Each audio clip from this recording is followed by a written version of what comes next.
All right. Well, I'm telling you, Houston, good morning. You don't forget, you be sure to check us out on YouTube, 1230, The Source, Right on. KCOH. Right Yes, on. indeed. 1230, The Source on YouTube. And you smash that like button. We'll be right here with you. Yes, indeed. Yes. Yes, indeed. We'll be right here with you. So, good morning to you, one and all. One and all. Ladies and Yes. Got quite a bit going on. Yeah. We got a what a tropical depression, tropical storm out there in the Gulf. They talking about spotty showers here and there. Be careful if you run into it. But we got many things happening in the community. There is an event, transfer of death deeds. Do you have air property? Do you want to protect your home, protect your family, preserve and build a legacy? The transfer of death deed event is over at Bethany Baptist Church. That's Bethany Baptist Church, 7304 Homestead. It'll be on Saturday, August 1st, at 11 o'clock. That's 11 a.m. And the presenter is our own Brandon Cofield. Yeah, so he's going to have that over at Bethany. And as you know, he is the only probate administrator in the state. We're blessed to have a lot of things in Houston. And so bless him and the work that he does to educate people, to get property in their name, and to register this and transfer of death deeds. He'll tell you all about that. So we also have, and I love this when I hear it, whether it's too hot or too cold. We got 112 cooling centers. We don't need a warming center right now. Not now. We need a cooling center. So the 112 of them. Yeah, no, we're covered now. You're covered. You don't need a coat or a sweater? Not All bro. right. All right. Yeah. We are 112 cooling centers around the Houston area. Go to OEM, HoustonOEM.gov and .org rather, and you will see the list of where those centers are located and the times as well. Because everybody doesn't have central air and cool. Everybody doesn't have an AC unit. And some people are suffering. And just because I'm not suffering or you're not suffering doesn't mean somebody else isn't. So spread that word out there. Look out for our seniors. Please, they're the most vulnerable. We also, people say, well, the garbage man, he picked up the next neighbor's house, but he didn't pick up my house. And so we hear that over time. So now the city has come out with on 311 app. You can report it to 311, report missed trash pickups. So you can now contact the city and let them know. And I love this. This is long overdue. Let the city know if they miss your trash. But the main thing is not just for you to report it, but did the city pick it up? Even after you reported it. Now the responsibility is on them. Now that you've notified them, they have no idea that those guys on that truck miss your can. But once you let the city know that they're on the hook, because there's a record. And if you got to do something and report something more than once, you shouldn't have to. But if you do it. Just report it more than once to let them know that you are vigilant about keeping your property clean and your community clean. We also have our 8th annual Northeast Community Farmers Market celebration. And I have a little hand in there. It's put on by Northeast Houston Redevelopment Council. It's 5656 Kelly Street, parking lot A. And it's going to be Saturday, August 15th. We're going to have, I'm going to surprise you with the name I'm coming out with, but we're going to have giveaways.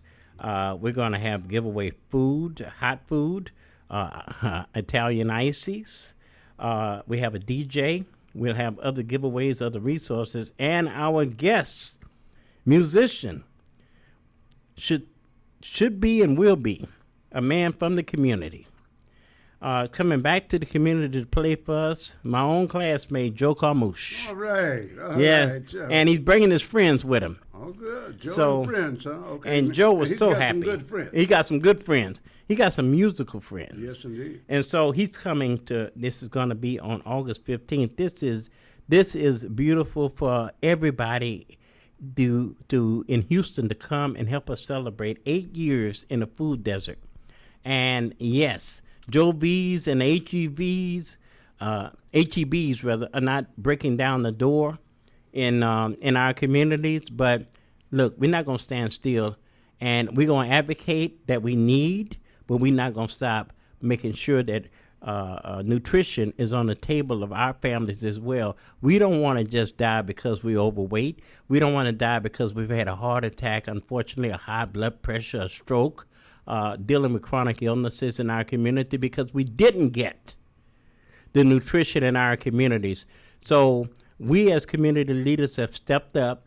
And 8 years ago, the offer presented itself to us to have a farmer's market right there in Cashmere Garden. But it's not just for Cashmere.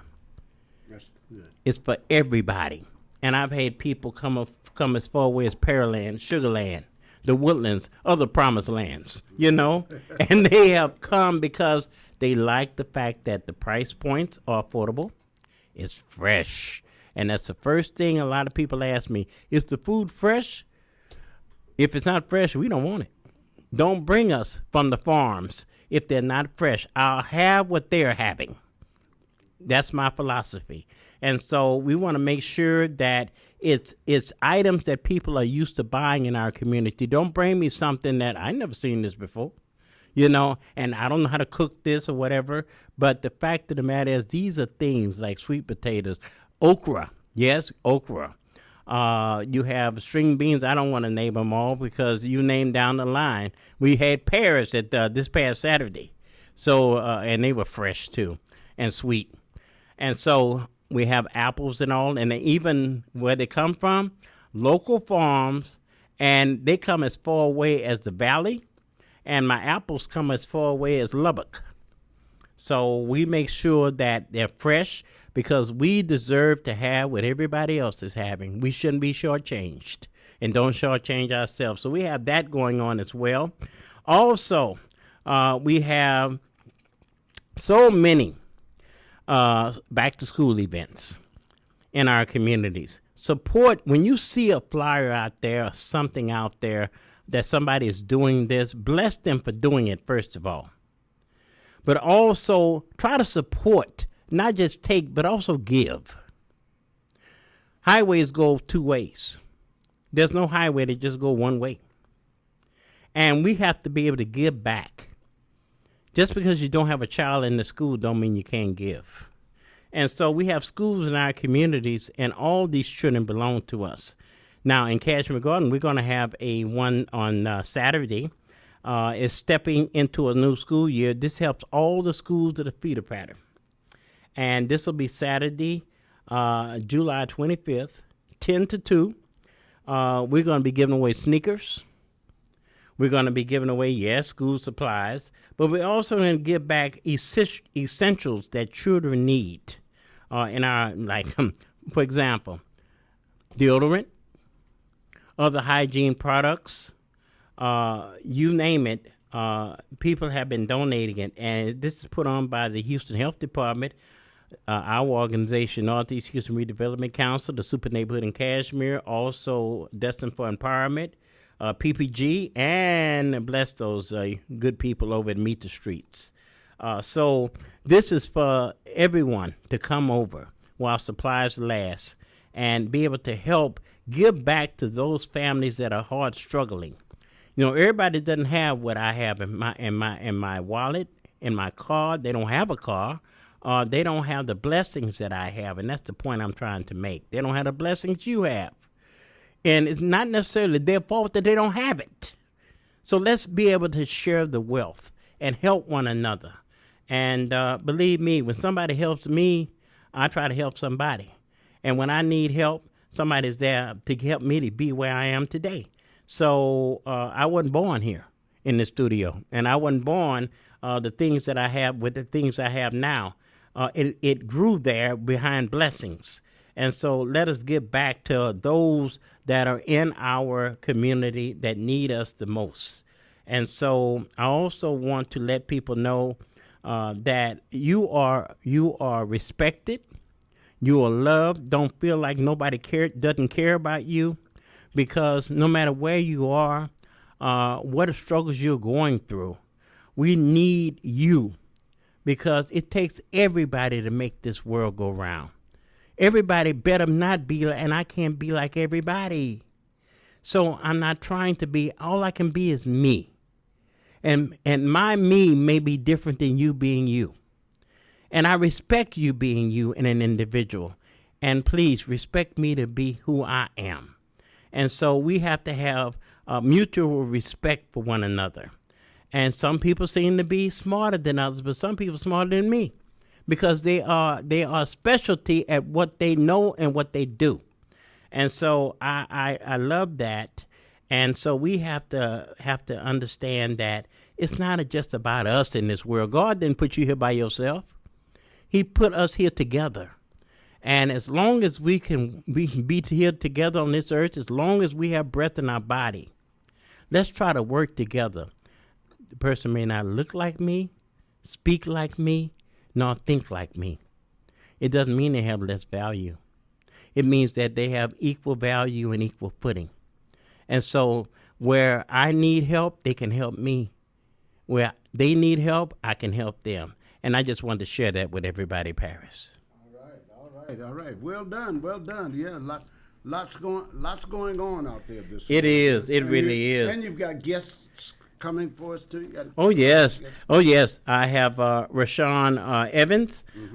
He'll be joining us from Pure Justice. Okay. And so he have a great event coming up, and I'll let him talk all about the event on Saturday. But wanted to get him in. I also want to let people know that the 20th of next month broadcast, we're going to have Congressman join us, Mr. Menifee.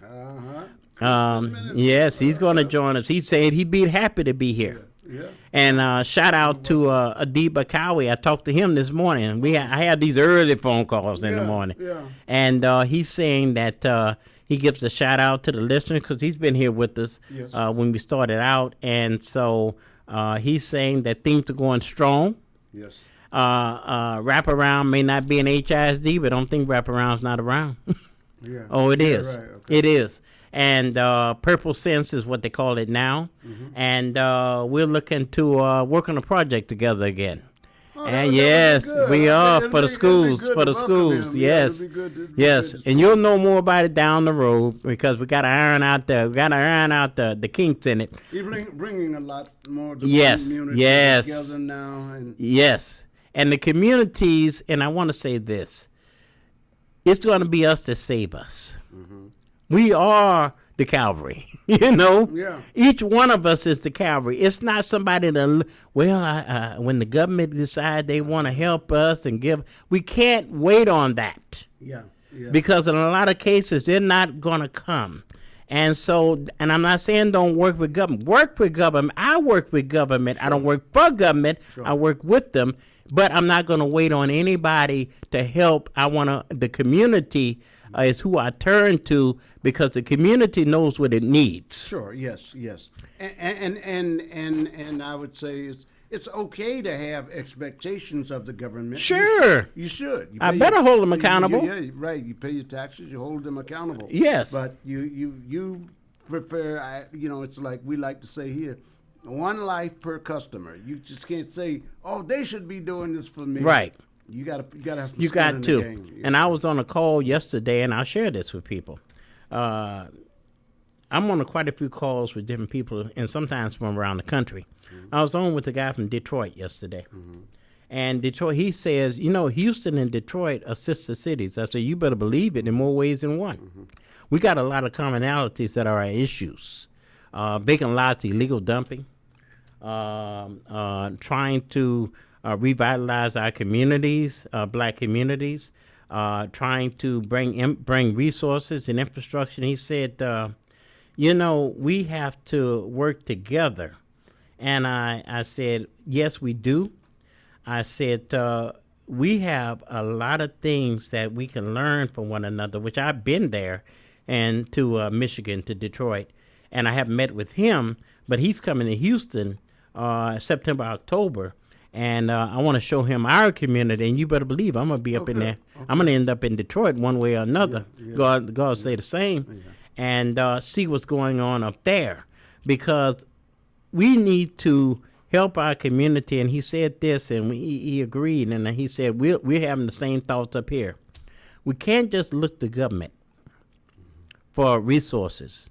He said, I say, what about that philanthropic world? He said, what about that corporate world? I say, yes. I say, exactly. Yeah. By any means necessary to invest in our community. Do you know a lot of these companies out here on the Katy Freeway here in Houston, they have funding already pooled to help communities, but no one's ever reached out to them. They just not ConocoPhillips and all of those, not just them. Tuffley Park, which is now renamed in Fifth Ward, the funding for that revitalization came from Crown Castle out there on Katy Freeway. I went out there with Miss Joyda Stevenson, and here we go, working together with somebody over in the super neighborhood president for Fifth Ward. We went to Crown Castle, and they made an investment in our community in Tuffley Park. Now, Tuffley's in Fifth Ward. Yeah. And it was offered the Cashmere Gardens Complete Community funding and what have you, but I didn't care, because, you know, we're all in this together. I can't be selfish and say it's only for me and mine. It's only about this community. No, it's about our communities, and that's what it is. So Crown Castle, a lot of people don't know, Crown Castle is the company that builds cell phone towers for every major carrier in this country. Well, why is it that more people don't know? What's the reason for that? Yes, they're saying we've got all of this money, but nobody to get it. I mean, do they also put the information in special places, expecting it to be passed on, or how does that work? We traditionally have only looked to government. And yes, the money's out there, but they're not necessarily coming out to our community to say, you know, we got some money over here. Yeah, and I can understand that. You have to reach out to them.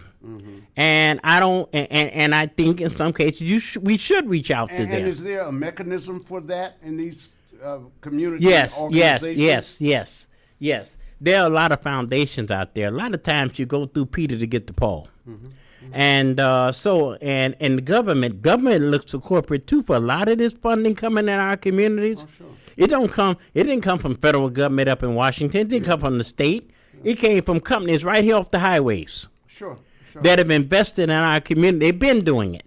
And so I'm not trying to cut out the middleman by saying go straight to the company, but hey, it don't hurt. Well, you can also, I would think, there's a way to go to the politicians to get the politicians. There you go. To pass out the information. I have these organizations in my neighborhood.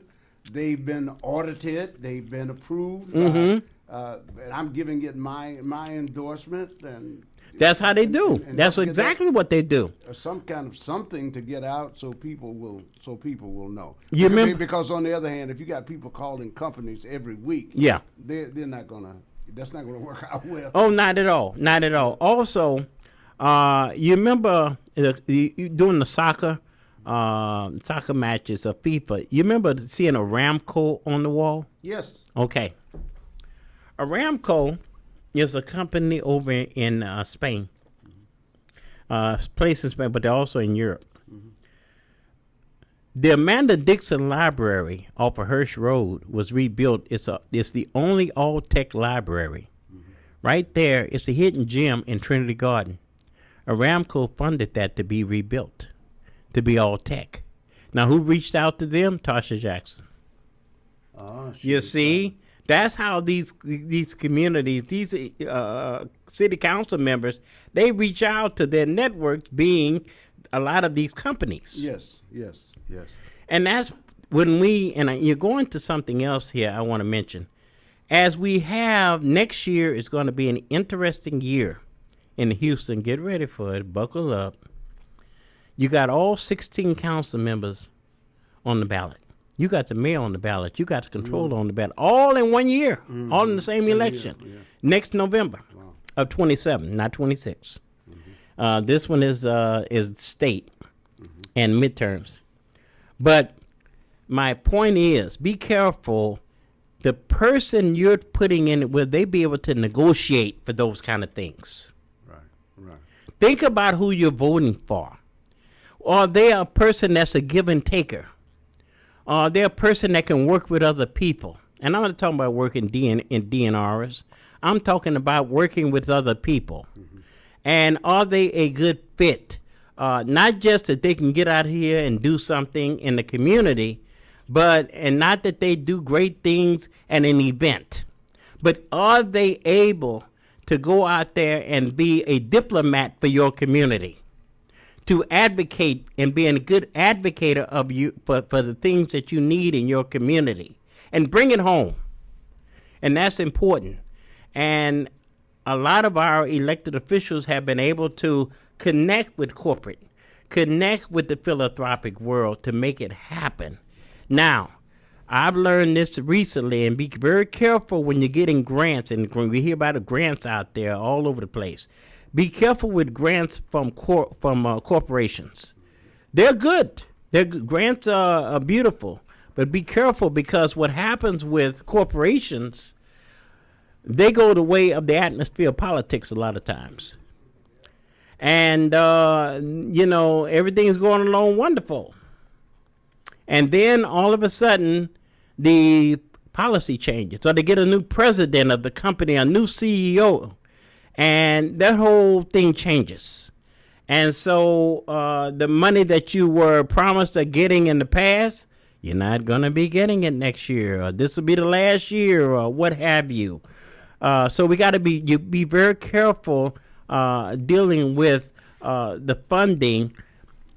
And a lot of times, are we set up to receive funding or receive the blessings that we pray for?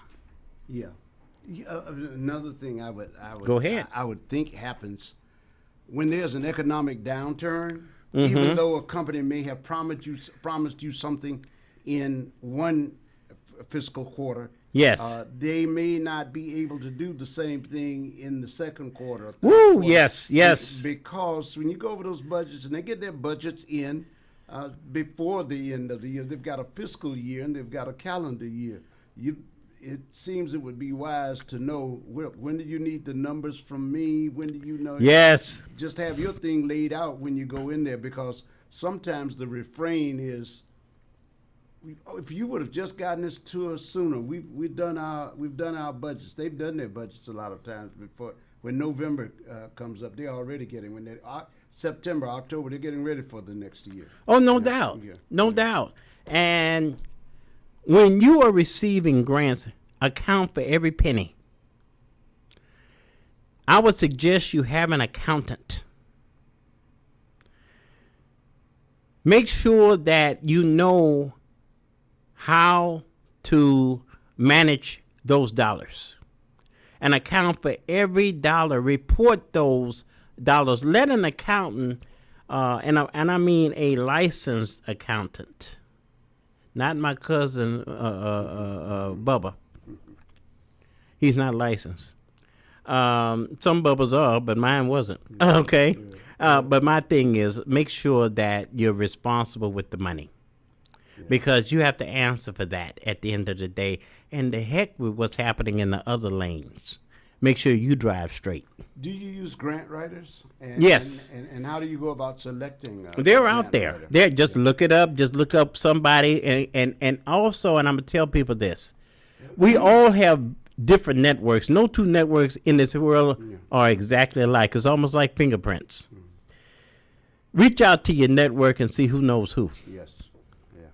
People know people you don't know. Get a reference from That's right. And sometimes people can be in the same room, right? That's right. And have the same connections, but not know it. Exactly. You have similar things together as people, but not exactly everything together. And you respect that, and make sure the person is licensed. Don't you just get anybody walking down the street talking about, I'll count your money for you, you know. They're accounting for themselves. Yeah. But the thing is, don't count it for yourself. Make sure that, and I would make a suggestion, when you have a grant, and make sure you're not top heavy.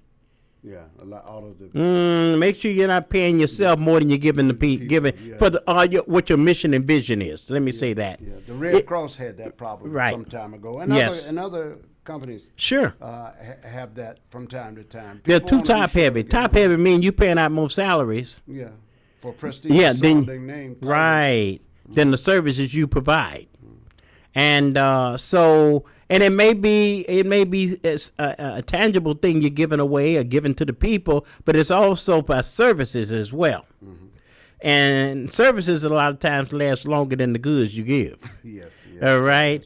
Because you are building something that is medium to long-term sustainability. But yeah, make sure that you're not top heavy. Make sure that the money that you are. Yeah, make sure that the money that you have, at least 60 to 80% of it is going toward what you said you would do for the greater good, that is not coming to an organization. Because don't live off of the grants you got now. Always look for tomorrow. You got to make sure you got groceries for tomorrow, even though you're eating today. Yes. So it's always looking for the future, and so that's a beautiful thing. But I just want to let people know: make sure you are able to handle your business if you want to be in business to help the greater good. And I want to say a shout out to all the people out here trying to do something. No, everybody can't do the same things. And I respect those. Ain't no little thing, a big thing, a medium thing. Look, you do what you're blessed to do. And make sure that you do it to the best of your ability. It's not about going for yourself. God sees what you do. And yes, as Mr. Bakawi said, man, people see what you're doing out there. They see what you're doing out there. Because if you're consistent with what you're doing, and I said this to the guy, we had this conversation about Detroit yesterday with the guy from Detroit. Mm-hmm. I said, people in Houston, even when we started Wraparound, I said they looked at us like they looked at us side eye like, why are they wasting their time? Right. We couldn't get nobody on board at first. No one on board. And people were not paying attention. But I'm going to say this. When people aren't paying attention, stay with it. Stay with it. Yeah, if it's for the greater good. Go ahead. You be like Nehemiah on the wall. Yes. Nehemiah, I am about a great work. That's it. Why should I come down and talk with you and your foolishness when I know you're trying to take me off this mission? There you go. And the thing is that we started having success. Yeah. Success is a magnet. Yeah, sure. Because that's it. Nothing succeeds like success. Yeah. It's a magnet. People started paying attention when we was succeeding, bringing schools out of IR with this program. Mm-hmm. And ended up bringing 4 schools that were on IR and 4 of the 7 improvement required. Yes. Mm-hmm. And Cashman had been on improvement required 11 years. Mm-hmm. And we and believe me, the alumni kept it open through the years because the threat was there. The serious threat was there, the protesting and all. This was just the cherry on top. Mm-hmm. Wraparound, I always consider it's a cherry on top to keep Cashmere open. And everything was in place, but it needed that extra attention. When I say attention, not attention from us. Attention from the state level. Mm-hmm. And now you guys are we do it. Now here's the thing. People didn't know when we were having those meetings at the multi-service center once a month on the 4th Thursday of the month I was holding. Yes. We had all the principals, the counselors, but people didn't know TEA was in the room every time. That's beautiful. Yeah, we had TEA in the room. We didn't make no announcements. Right, you just let them see for themselves. TEA wanted to see. For themselves, yes. They wanted to see the commitment of the community. Mm-hmm. That's smart. Yeah, they wanted to see the commitment of the community. They wanted to see the consistency of the community. They wanted to see these people are out here trying to make it. Yeah. And yes, we're shutting down schools here and there, but these people here won't give up. Yeah, And I love that, it, yeah. and it wasn't about one individual, it wasn't about me. It was about us working together, and we had something that had been successful to help student growth Can we say and that academic achievement. that seems like a good commendation of black parents and caretakers? Yes, yes. That they stayed with it during that time, not even knowing And it wasn't popular. that they were being, not even knowing that they were being observed by the very people they needed. They help didn't from, know it right? all. Didn't know it all. That's a beautiful. Yeah, we knew the state was in the room because we invited them there, and they were in at each meeting. And if you go back and see any old photographs, a member of that is from TEA. Okay. And at our meetings, and there's certain ways they wanted us to guide and whatever, but we had to make sure things worked for us. We had to make sure all service providers are not good for your neighborhood. Oh, really? Okay. We had some service providers said to us, "We can't work out here in Cashmere and Trinity Garden. It's too hard." And we said to them, Meaning what? it was too hard. The things that kids needed, they were not able as an organization to provide. Okay? They didn't have. They're thinking this instant because they came out of Spring Branch or they came out of Piney Point or they came out of Lamar or River Oaks. That this is easy breezy, all over, one size fit all. But they found out it wasn't that our kids were bad. Are not able to learn, is that the fact is so many other things were happening that they needed. They needed that wrap around. Yes. Yeah. So they didn't just need to be in the books. They needed clothes. They needed shoes. They needed food. They needed a roof. Isn't that that throws me back to something Dick Gregory said a long time ago, and it seems to be with what you're talking about right now. It's true today. Before you tell people how much you care, you got to show them how much you care. Because he said, when you got a hungry mind, but you got an empty stomach, you got to feed that empty stomach. In fact, before that hungry mind can even get around to listening to what you got to say. So because that empty stomach is going to prevail. It's going to be heard, and unless you put people, and you may have some great ideas, but we've got to put people. When we're advocating, we also have to be helpful and be prepared to help them get to the point where they can even execute the things that we're talking about, although they may be good for them. Oh yes, oh yes. We have to put people in a position, and that's so important. What we did, it wasn't just helping students. That's what the school district could never understand. It wasn't just about the student, it was helping the family. Yeah. School district doesn't help families, they help students. Speaking of family, let me say good morning to the community chat family. I got to say Yes. hello to our guy Ken, right? Yes. Ken Williams. He's Your in guy? meetings this morning. Okay, he's always busy. And you guys are having a very serious meeting coming up. Yeah, we are. We are. Let me say hello to your guy, your other family member, our brother, Keith Hughes. That's right. Yeah, that's right. The man who keeps me straight. Yeah. Yes, Alan yes, Bushnell, yes.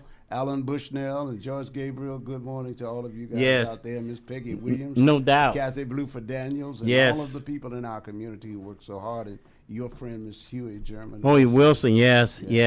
And we all, I love the fact of, I always promote working with more than one leader, working, two communities working together.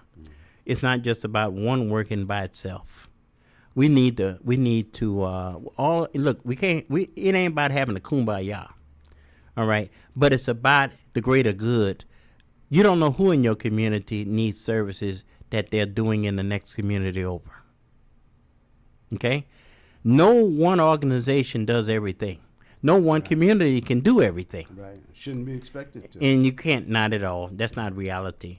And so we have to learn how to work together. Look, I'm going to be honest about something else. Everybody can't be at the table. Yeah, right. That's the reality. I know we have to be at the table to else we're on the menu. I get all of that, and that's very true. But when it comes to sometimes you got better representatives than you. There are people smarter than me. Yeah. There are people more capable than me. And I've learned there's a time in some cases that you need to step aside and let somebody else do it. Wow. That is great observation. Yes. Sometimes I have to lead the stage. At some point, I'm going to have to lead the stage. Yeah. And the reason I treat that as such a revelation is because we know it, but we need to rediscover it again. Yeah. We know it. So we're going to come back with Keith and his guests, and we're going to take a break here. But before we do, I do have a few other things I want to remind you of this morning. Good morning to you, Morris Parsons. Good morning to all of you out there. We do want to share some other things with you too. There is one thing I have intended to get to you this morning and let you know about was there are some things that are being recalled for allergy for people who have allergies. There are medications being recalled, and we want you to know about that. And this is an issue with cetirizine hydrochloride tablets, and a pharmacy technician has discovered that there's an issue. There's an issue noting a red dot on the cetirizine hydrochloride tablets and others that were discolored. There have been no reported adverse incidents reported as a result of the medication, but the issue is they want you to be aware. Company has already contacted customers who were impacted by email to arrange returns. The company's name is Rising Farmer Holdings, 1-844-874-7464. And this is a pill that's used for allergies and breathing problems. So I wanted to get that out for you. Some consumers may be hypersensitive to the ingredients in ranitidine, ranitidine,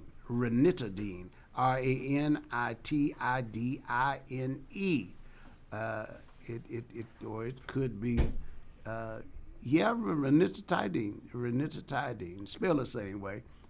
You know how it is with these Greek. People. But the recall notice has been sent out. You may experience serious adverse events, including severe hypersensitive reactions and anaphylaxis. Now that is serious. This could lead to low blood pressure, difficulty breathing or swallowing, swelling in the throat and face, and also itchy skin, hives, or even loss of consciousness. Now, those things are life-threatening, so please be aware of that. And then later on this morning, we've got to tell you about the weather that's coming in here. How's Bertha going to act up and down the coast? We'll have that conversation. Oh yes, Be careful out there. Yeah.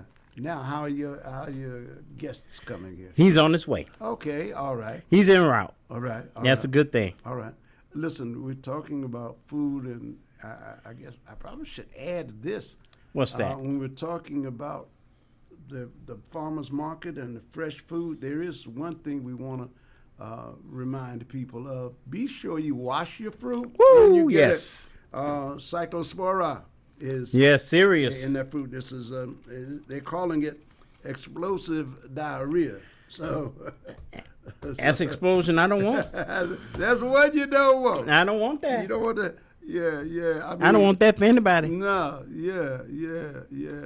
So please be sure you wash your own hands. Yes. And wash this food when you get it. No doubt about it. I don't care where you get it from. I don't care whose community you get it from. Mm-hmm. wash your food. Okay, wash your hands. Yeah. And it's so important because we got a lot of things out here. Yeah. And you don't want to contribute to, if not your illness, someone else's. Yeah. Yeah. Yeah. Yes. So that's good. But yeah, it's I love we're in an era now, in my opinion, that where we're in a position where we can help bring resources to our community and not have to depend on others. Mm-hmm. Okay? And not everybody's in that position, but I understand that some are, and they're getting in that position. And hats off to the Travis McGee's, the Larry McKenzie's of the world. Yeah. All right? Yeah. People that's been doing that out here a long time. Yeah. And Travis and I had Yes, had this talk recently, because we talk and bounce things off each other, north to the south. Yes, sir. And I say, man, you know, people want to get paid all the time. They want to be reimbursed. I say, how much are you going in your pocket? I know how much I've gone in mine over the years, and we ain't thought twice. Yeah. Yeah. You know, we've been blessed to do what we do. And it's because of a passion. It ain't about us trying to put some money in our pocket or get prestige or do whatever. Look, people recognize when you're doing and you're consistent with what you're doing, and you're doing it sincerely. But if you're just parading around, how many we got a lot of people in the parade, you know. Yeah. But how many out there getting the work done? And hats off to those that are really out here helping, whether it's education or whether it's dealing with our teachers. Now, school will start August 10th in HISD. And we remind people, school's going to start early this year. Yeah. Yeah. Because the kids are getting out the end of May. Yeah. So this is going to be an early school year coming. And we got to make sure not only we're supporting our students, we got to support our teachers too. We got to support those schools in our communities, in our neighborhoods. I don't care where that neighborhood shall be. Schools need support. And yes, I have the knowledge of this. All schools are not welcoming of community. That's the reality. And some are. But whether they're welcoming or not, the school students and those families need you. They need me. They need that support out there. And people say, well, you know, let the mama do it, let the daddy do it. Look, a lot of them don't have a supportive mother or father. That's the truth. Yeah. Some of them are homeless. Quite a few are. And so their support comes from areas they don't even realize. It comes from community. It comes from our churches. It comes from our organizations. It comes from individuals. We make up the village. We are the village we sing the songs about. We are the village. We are the village people. Yes, we are the YMCA and YWCA. Yes, all right, we are the village people. Yeah. And so we have to be out there for helping those that whether they're our students or not. Because let's be honest about something else. When we're putting on events, we can't just talk to people that look at my skin tone. Our communities are changing. It takes everybody in that community should be served. Not just some people, but all people. I don't care how somebody treats you. It's how you treat somebody. That's important. Make sure we're taking care of ourselves and take care of our own, but take care of all of us collectively. Let me ask you this. In addition to what you do in your community, we talk about schools a lot because we talk about our children a Yes. lot. We talk about our elderly a lot. Sure. Because these are the most vulnerable in our community. Meanwhile, it's left to that big middle section of the community to take care of those people who are elderly and sometimes infirm, Oh, yes. and younger people who are sometimes unable to help themselves. Right. Because they just don't have the resources to do that. Or the knowledge to go get where to get the resources. Right. So, one of my questions is, isn't there also a need? I'm looking at this story. I just mentioned this story on the storm, Bertha, that's coming our way. Sure.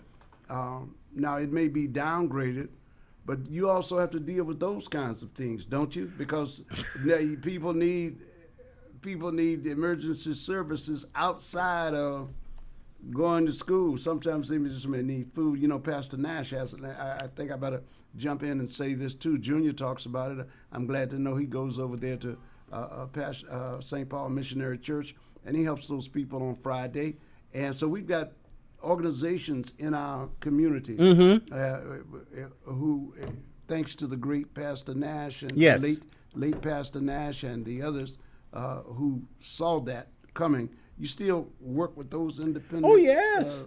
I'll use this for an example. Very much so. The churches are our solid foundation in the community. You definitely see that during storms. When you had these drive-through giving away food or giving away resources and all, you see that more so then. You'll see the back-to-school drives and all. I'll use Lake Charles. I know we're talking about Houston, but I'll use Lake Charles for an example. Recently, when Louisiana was having those hurricanes or those tropical depressions come in back to back to back, this was about 5-6 years ago. Miss Huey, Ken, and myself, our organization, we rented a U-Haul. We heard some horrific stories out of Lake Charles. That the blacks that live on the northern side of I-10 when you're driving through Lake Charles were getting nothing. The southern side was getting rebuilt. We loaded up the truck with goods and supplies from Houston. Went to Lake Charles and come to find out it was true. They were only getting what was coming out of Houston. They wasn't getting it from their own area. They wasn't getting it from nowhere in the state of Louisiana. We drive to the south side, restaurants are open. Some places still trying to do the plywood on the windows and everything, bring it down. And we saw a difference between, the guest is here.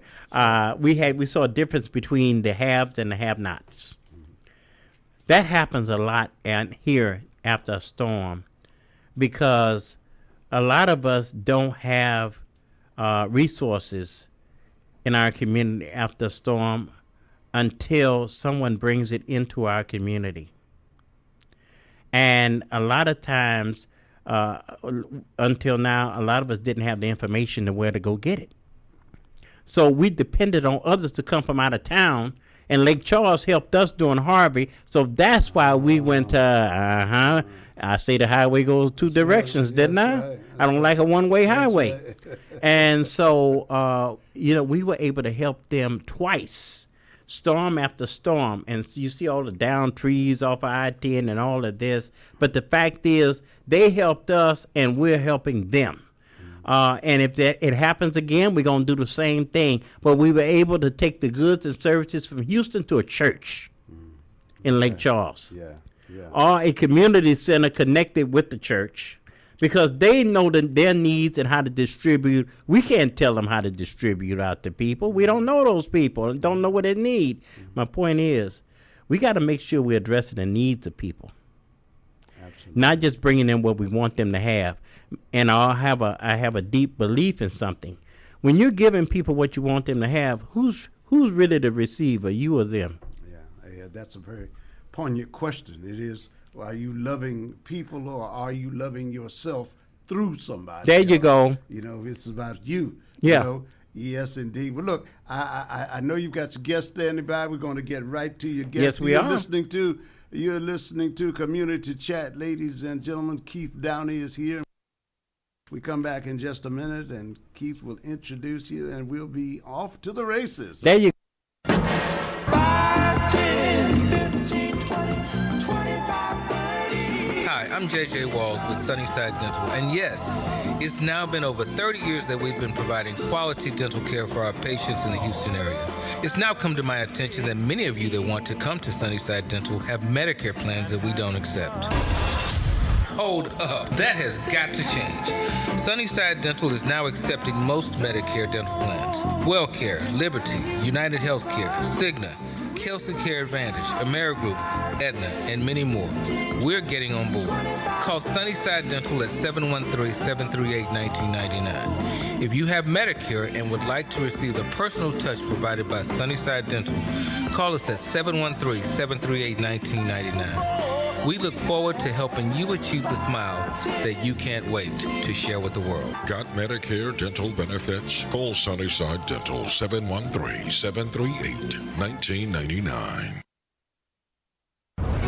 Remember when $100 filled a grocery cart? Today, it barely gets you started. If you're retired or planning to retire soon, you may be concerned about how inflation could impact your future income. Inflation doesn't retire when you do. Everyday necessities continues to rise. The question is, will your retirement income keep pace? You may have spent decades building retirement savings, but retirement isn't just about what you've accumulated. It's about what you can spend. Inflation can impact purchasing power and create challenges for retirees living on fixed incomes. At Advanced Wealth and Retirement Planning Concepts, we help individuals evaluate retirement income strategies and explore options that may help support their financial goals. Call today for your complimentary retirement income review. Retirement doesn't come with a do-over. Whether retirement is around the corner or already here, now is a great time to review your plan. Schedule your complimentary retirement strategy session today by calling 832-402-8367. Investment advisory strategies offered through TLG Advisors Inc., an SEC registered investment advisor. No tax or legal advisement is given. Good morning, and welcome back to Community Chat with your host Keith Downey. And I just want to say thank you for being great listeners. We have with us this morning a guest that's with power. I say power. Mr. Rashawn Evans, the co-founder and organizing director of Pure Justice. Good morning, sir. Morning. Good morning. So, I know people see, they see the red shirts with the gold and the gold, red and gold. So tell us about yourself first, and then tell us about your organization. Okay. Well, I was born in Hollywood, California. Never got the opportunity to see it until I was 26 years old. What? Yeah. I was raised in Flint, Michigan. You know, that's where I was brought up. I was sucked into the system at a very early age when I was very naive on life. You know, really didn't understand how dangerous life in society was, especially for black people particularly. And I ended up signing a plea deal as a 17-year-old boy in a courtroom without no support behind a situation I shouldn't even have been in a courtroom for in the first place. Wow. Yet I signed a plea deal looking for leniency because I just couldn't see myself doing 15 years as a 17-year-old boy behind bars. And it put me in a space of, just trying to figure out how to survive. So even when I became of age where I am starting to mature a little bit, but yet still have a lot to learn.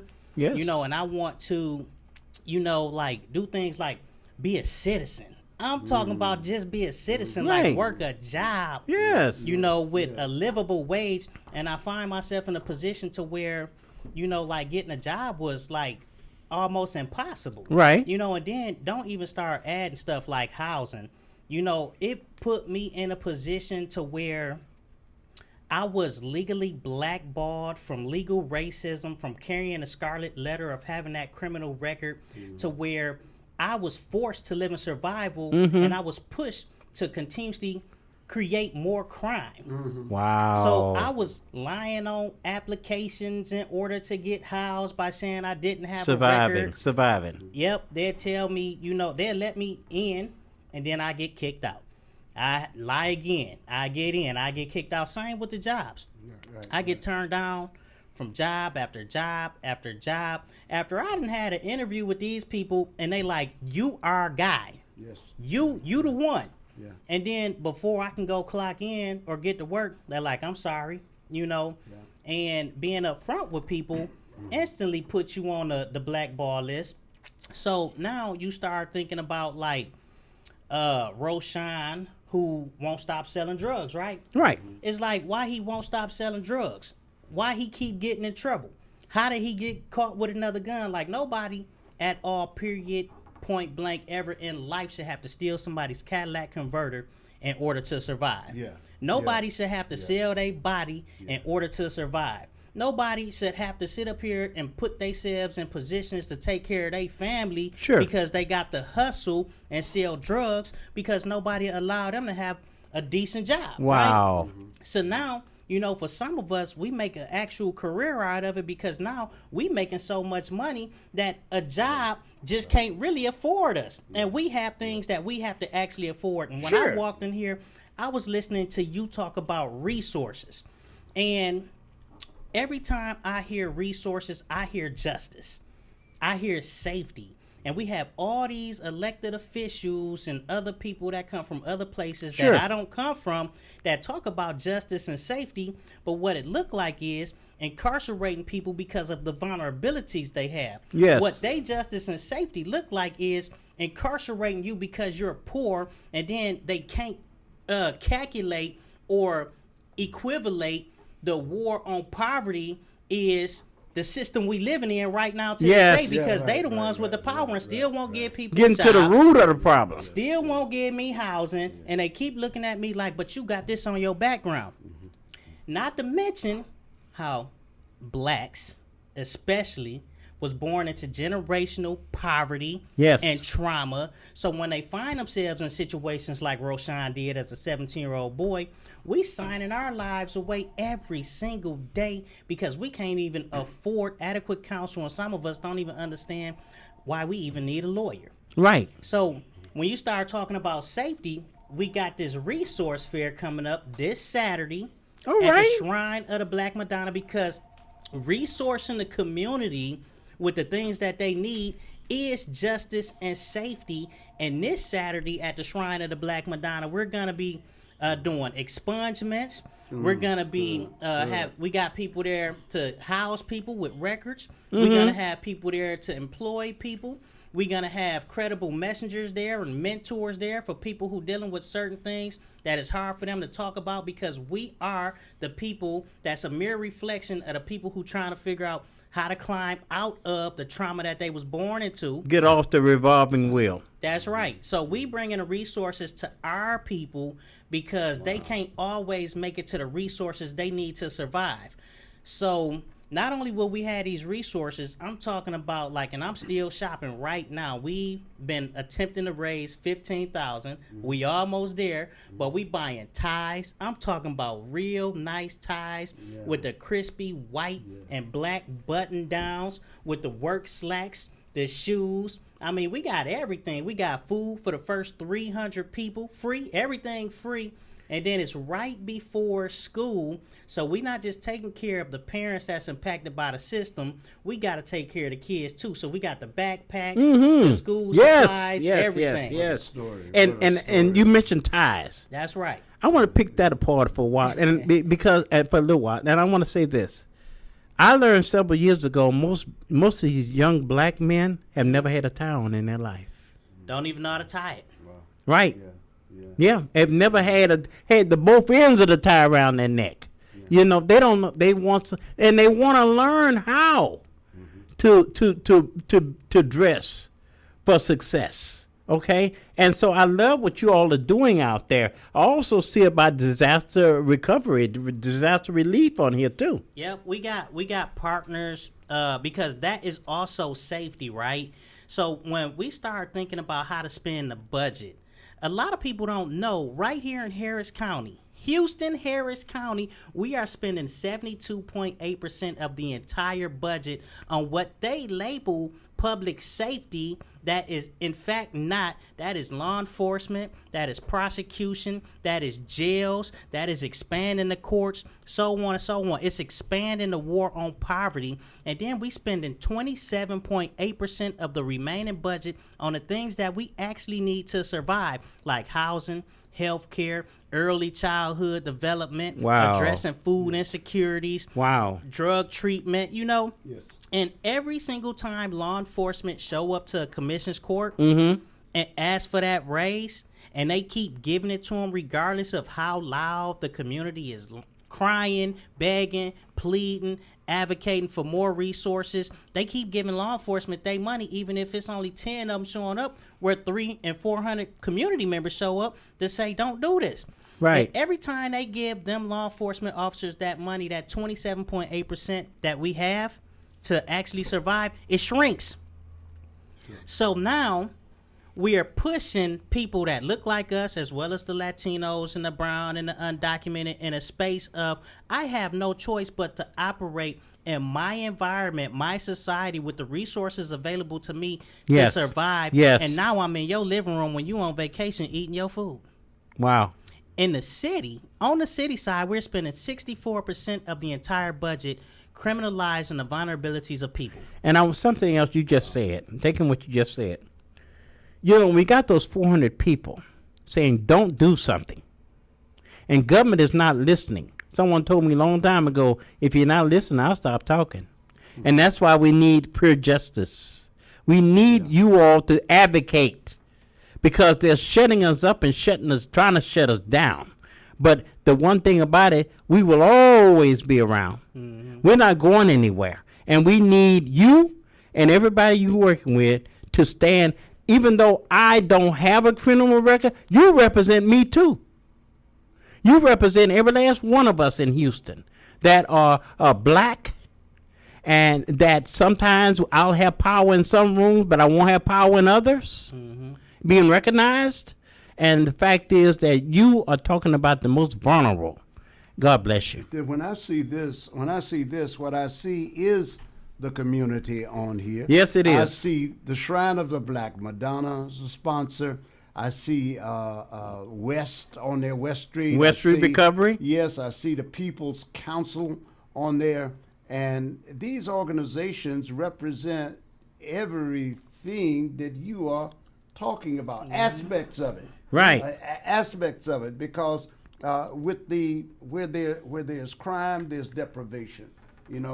Sometimes even by the person who's committing the crime. Yes. Because poor people are taking from poor people. Yes. And both need to be repaired. Exactly. Be repaired, and it takes a network. It's going to take a network to do that. Now, this starts at 10 o'clock? It starts at 10 o'clock and at 2.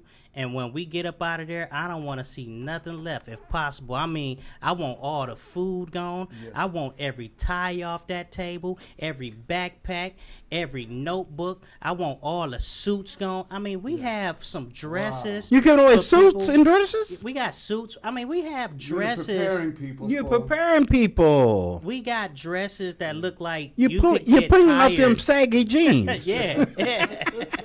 I mean, we got dresses for people to go to like presidential balls. That's good. Like, people don't understand when it comes to employment. Sometimes you can't even afford to get a better job, because in order to work at certain places, everything costs, from your shoes to your socks to that tie you wear, that button down. And if you can't afford a tie or a button down, then some jobs already overlook you as a candidate because you can't even dress the part. And here's the thing.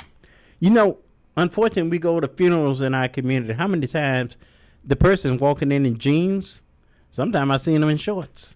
At a funeral, a lot of times they have nothing else. That's right. Yeah. Sweatpants. Yeah. Right. Yeah. Yeah. They come as they are. Yeah. Because that's all they got.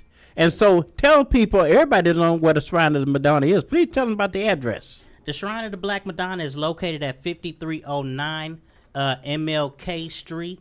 I don't know the zip code. Oh, zip code is 77021. That's it.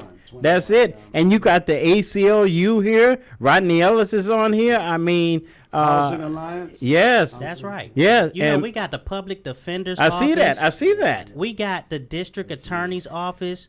We got the legal defense fund there. Like, we literally are going to set these people up to where if they don't get their case looked into for expungement at this event on Saturday, we have 2 other clinics coming up from the PDO's office and the district attorney's office, 2 separate events where they can also come to see if they qualify for those expungements. So if people are available to come out this Saturday from 10 to 2, I would love to see them there. Here's my card. When you have these events coming up, please share the information, and I'll share it with the station. Yeah.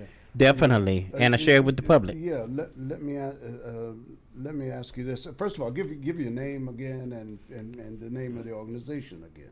My name is Roshan C. Evans. I am the co-founder and organizing director of Pure Justice, where we work to bring fairness and equity to the criminal legal system, as well as create economic opportunities for easily overlooked individuals. So when you see people in these red and gold shirts that is staff, they are directly or indirectly impacted by the system. A lot of the things that we focus on is bail one, because nobody at all, period, point blank, ever in life should be incarcerated and held in jail simply because they can't afford to pay that bond. And get out. You either need to be a danger or a threat to society or a flight risk, or you not. Right. And a lot of the people sitting in jail right now at this very moment, when I checked the jail tracker, it was like 70% of the people sitting there out of 8,000 plus people is sitting there pre-trial, meaning they haven't been sentenced yet. But over half of that 70% that's sitting there pre-trial, they bonds is like $200, $300, $400, $500,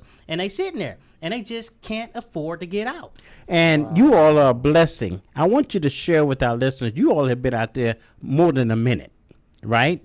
Tell us about your success of what you've been able to do here in Harris County. So, one, we got a misdemeanor bail reform, which it was a great day for many citizens of Harris County when we got that, because you cannot, with a misdemeanor, get held in jail. You get a PR bond. Now what's a PR bond?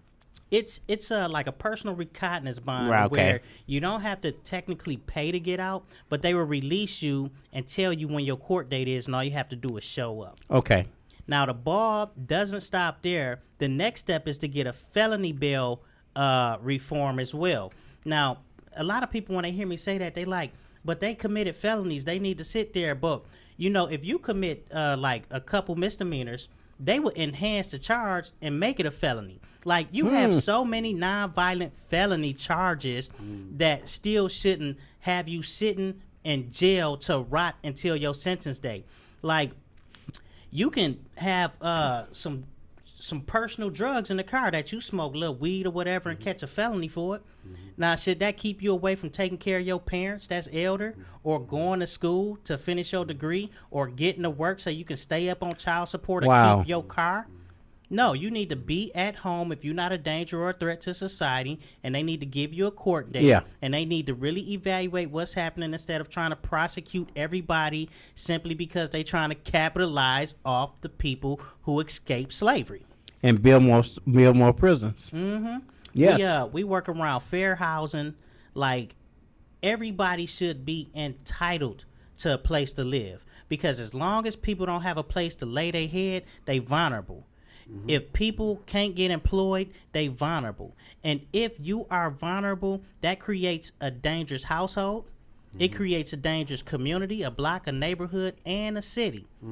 We need to start figuring out how to actually keep putting more resources into the community and spending the bulk of the tax dollars from the people who put the most in the tax dollars, that make the least amount of money, by the way, back into a space to liberate them, instead of taking them to a space that's going to cause more trauma and harm from the harm that they was already born And into. it costs the taxpayer more by keeping them locked up.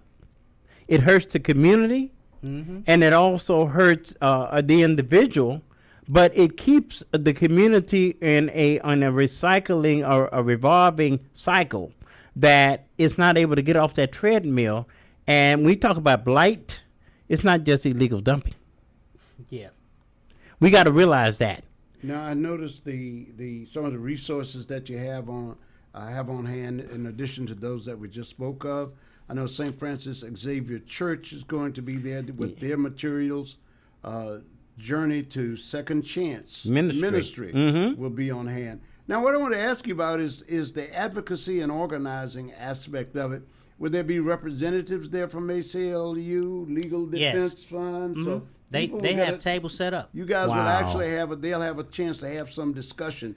And what is with the civic engagement and voter registration? Is that a panel of some sort, or there'll be rooms for people to talk through their issues? So, yeah, they would have. So each table, is structured so they can offer the resources that they have to the community, which would allow the community to talk about certain things that they're dealing with and ask questions. And the goal is not just to bring the resources that I know my community need, but as far as the advocacy groups, I need to present certain base building organizations in this space so those that understand the system in a certain way know which organizations they can actually get involved in. Yes. So when they have additional time and want to get involved and transform in this system that heavily impacts them in a negative way, I need them to understand who they can call and where they can go to get active so we could change this city that we live in right now. I love that. And I want to say to the listener out there and the ones that are going to the fair, I want them to know, look, don't just say, can I have one of them blue bags you giving out? Right. I mean, ask questions. Okay, this is about resources. Sometimes a resource is a question with an answer. Yeah. Okay, that's a resource as well. It's not just about getting something that you could take home and I got one of them bags from the. Make sure that you're helping people in your family. Make sure you're helping yourself. There are questions that these people are there not just to give you a blue bag. They're there to answer your questions. Make sure you ask those questions. Make sure that you are not just going there to get, but you're going there to get knowledge, information. Right. You come out mentally stronger. How can people reach you? How can they find out more about this? Please share that. Your website. And, So you can look Pure Justice up on any social media platform. All you have to do is type Pure Justice in. You'll see the logo. I'm talking about TikTok, Twitter, Facebook, Instagram. The website is purejustice.org. If you go to the website, there's also a link that says Contact Me. If you contact and put a message, it will go straight to my phone, me or Sasha's, which is the other co-founder. You could also call us, which that call is routed to me and Sasha's phone as well. Wow. Good. Wow, that's important because I got to tell you, and this is from the outside, the store, looking through the plate glass at y'all inside. You all are respected in Houston, okay? Wow. You haven't been around forever, but you've been around. And we respect you as community leaders in Houston, and we look to you all for representing to make sure that you're straightening out the scrambles of the justice system. Because, like you said, a lot of us are incarcerated that should have been released. That's right. And we're burning up a lot of our young males and the females, but a lot of we know traditionally they love to get the young black male, lock him up and keep him away, and break up that household, break up that community, and keep them impoverished. You know what I'm trying to say? That's right. Yeah. So love it. All right. We got a caller? Yeah. You got a caller. Good morning. Good morning. Good morning, caller. Welcome to Community Chat. Yes, sir. Thanks for taking my call. I have a question for your guest.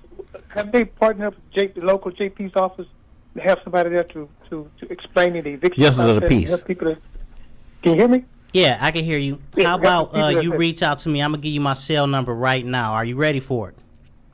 Yes, sir. Go ahead. It's 832-515-2301. That's 832-515-2301. And it's okay, I give it out over the radio. I feel like everybody in the city got my number already anyway. But they do now. Are you going What's the other one? Are you going to have any representatives from the JP's office? No, but we would love to have you. Okay, thank you. All right, thank you. Definitely. You. Now, that being said, he got a quote. He asked, let's see, local government that'll be here. Harris County Precinct 1, 2, and 4. And that's a law enforcement officer. Yes. Well, actually, these will be the county commissioners that. I mean, the caller was. Oh, okay. Yeah. But I'm saying, these county commissioners, county commissioner precinct 1, 2, and 4. That's right. Wow. Yep, we got Commissioner Rodney Ellis, Commissioner Garcia, and Commissioner Briones. Yeah. Good. Very Yep. good. Wow. Very good. And they'll be there. You'll be able to talk to them. Okay. And that's what I'm saying. You got people on site that are experts at the services that we need. And so make sure that you're communicating with them. Ask questions about your incarcerated loved one or somebody you know that make them write down the case number and all, have them take a look at it and look it up, right? That's right. I couldn't leave here without. I couldn't let you leave here, you or Keith, really, without mentioning the name of this campaign. I love the name of this campaign. Talk about it. And we was very intentional with the name. Yes. Tell us about that name. So the campaign is the Cast Out. So with Cast Out, we actually launched the campaign last month. And the Cast Out campaign actually addressed how people that get impacted by the system get cast out of society. They get cast out of citizenship. They get cast out of everything they need to survive. They get cast out into a space that creates, once again, a dangerous environment for people who actually just want to survive. And once you get cast out of that system, it takes away housing. And then we start thinking about domestic violence. It's like you got people sitting up here shacking up with other people, not because they actually love them or want to be with them, but yet you are a survival mechanism because you are the only place I can house myself and lay my head. Wow. So now when you want to get rid of me, and I know once I leave here, I have nowhere to go and I can't get my own spot, Right. It creates a space that could be dangerous and deadly for somebody else. You know, so when you get cast out of housing, it makes a very scary environment. Yeah. When you get cast out of employment and you don't know how to get your medication or get the medication for your kids or don't know how you're going to feed yourself or get that hotel, it makes a very dangerous environment. So this Cast Out Resource Fair, it addresses the system on how they continuously criminalize us, and yet they won't stop talking about safety, and yet they keep making a whole of vulnerabilities even wider than what they are. And I like the subliminal aspect of it. C-A-S-T-E, cast, C-A-S-T-E. When you create another group of people who are left Yes. out, you make a group of people who have perhaps suffered from deprivation in other areas, and then fell into criminal activity, or no matter how they got there. But some people, through unintended consequences, Yes. wind up there. If you criminalize all of those people, you have a caste system. You have a system designed to not even hear those people, but to push them aside. That becomes a caste all itself. You better Yeah, believe it. yeah. Now, see here, y'all will be also giving away food, backpacks, and clothing. That's right. That's right. We have food for the first 300 people. We have food for the first 300 people, and everything is free. We have over 100 backpacks stuffed with school supplies. Right. That's going to be sitting there just waiting to be picked up. And the clothing you spoke about. That's right. Suits, you'll be suited and booted. Men suits, women's suits, dresses. We even have, now we didn't intend on getting any kid clothes. We wanted to focus on like the adults to make sure that they had Right. work ready. But we You're actually putting their have masks kid on clothes first. as well. So Yes. Yes. We have a caller. And this is going to be your last call. Yeah, last caller. Yes. You got to get out. I know you Yeah, I gotta- do. I have a All meeting to right. run to, but yes. Hey, good morning. Good morning, Mr. Keith. And, Good morning, sir. Yeah, and to you. Welcome. All right, sir. Yeah, I just wanted to tell that young man he's doing, keep his head up and everything. He's doing a good thing. Trying to help people get a job and everything. They might be in a little trouble or something. Because man, with this criminal just us system, it's really just us system. Mm-hmm. It's really doing us bad. Now you take for example, President Trump. President Trump got 34 felonies, 34, and he's president of the United States. I bet not try. Right. Bet not try. And still committing crimes right now. Look, still committing crimes. Yeah. And people Yeah, afraid to better not prosecute try. him because he the president. Yes. That's Yes. racism. Appreciate you. This- Appreciate this you. place, all right. All right. Thank you All so right. much. Talk to you Appreciate you so much. God bless you. Rashawn, before you leave, I want you to share with our listeners, what do you want to leave on their minds that they can travel with today? I would like to leave you with everybody that you see impacted by the system, regardless of how they got there, doesn't always necessarily mean that they was guilty of what got them there. But once you get there, however you got there, wherever you sign that plea deal, it puts you in a space to where you become that actual product of your environment, because now the things that you have to operate with are those that's just like you, that's impacted. It creates that cast out society. So when you see people that's constantly going in and out of jail or in and out of prison, start thinking of, like, how is this happening? And why is this happening when we have enough resources to actually cater to the needs to prevent people from recycling, and for some reason we just not? Never forget that racism has never ended, and every system we interact with on a daily basis is embedded out of it. Thank you. And what I get in my mind, what I'll remember this interview by, you're not just talking about the haves. You care about the have-nots. That's right. And so we have to do that. I think I do a decent job at it, but I can do better. And we have to care about those that don't have what we have. Those that got a record, those that, like you said, have been incarcerated wrongly. How many times back in the 60s and 70s people got picked up, but they found something in the car? Now they sell it legally. Come on. Right. Come on. Right. Society is very fickle when it makes its laws. What's a law now and illegal, it got me down in Huntsville 30 years ago. So it's like we got to be careful. Yeah. So we want to thank you. We want to thank everybody at Pure Justice. We appreciate you. We appreciate what you do.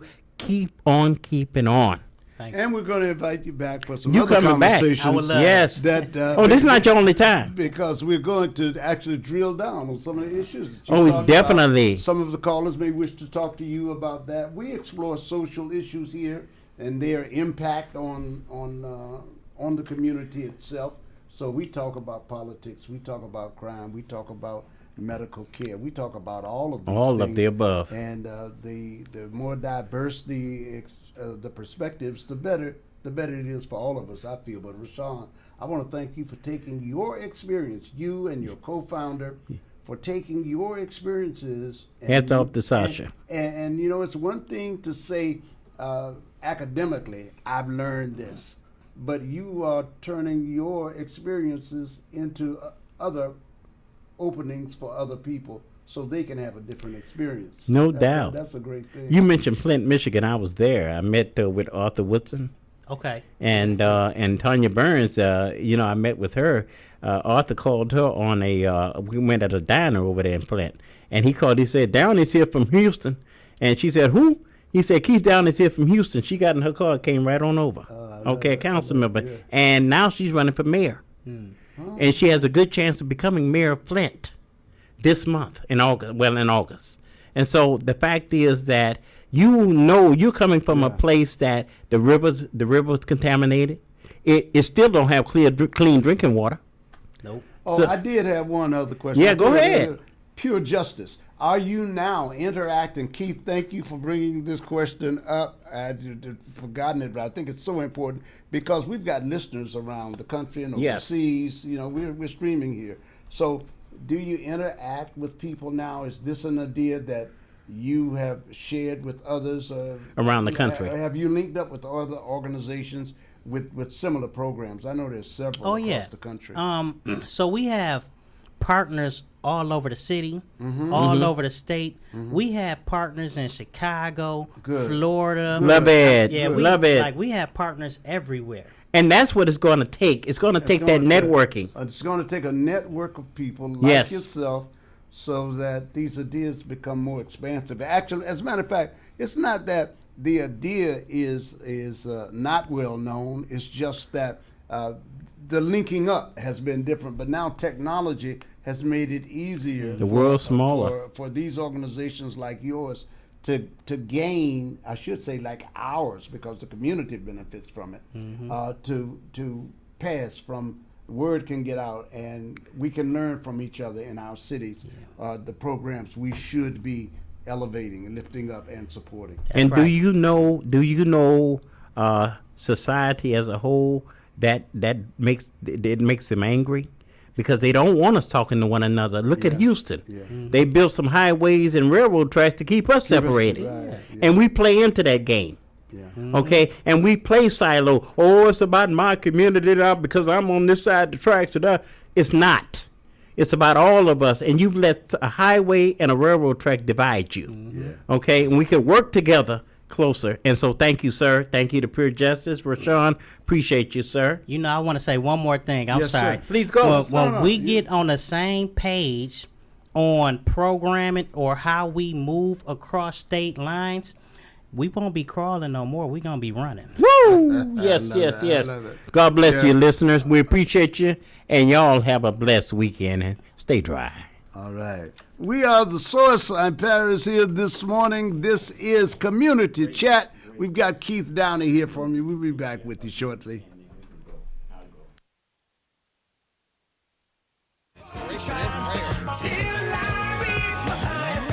And now, a message from the Future Frequency. Young voters, Gen Z, and millennials. If you're ready to make your voice count, here's how you make it happen. First, register to vote. It only takes a few minutes. Just look up your local election office and follow the steps for your area. Next, verify your information. Confirm your name, your address, and your polling location so nothing slows you down. And don't wait for election day. Vote early. Pick your day, pick your time, and skip the lines. Make your plan to vote early and vote to be heard. The future is live. It's right now. And you're the frequency. This message is powered by Diversity of Thought and proudly sponsored by 1230 KCOH, The Source.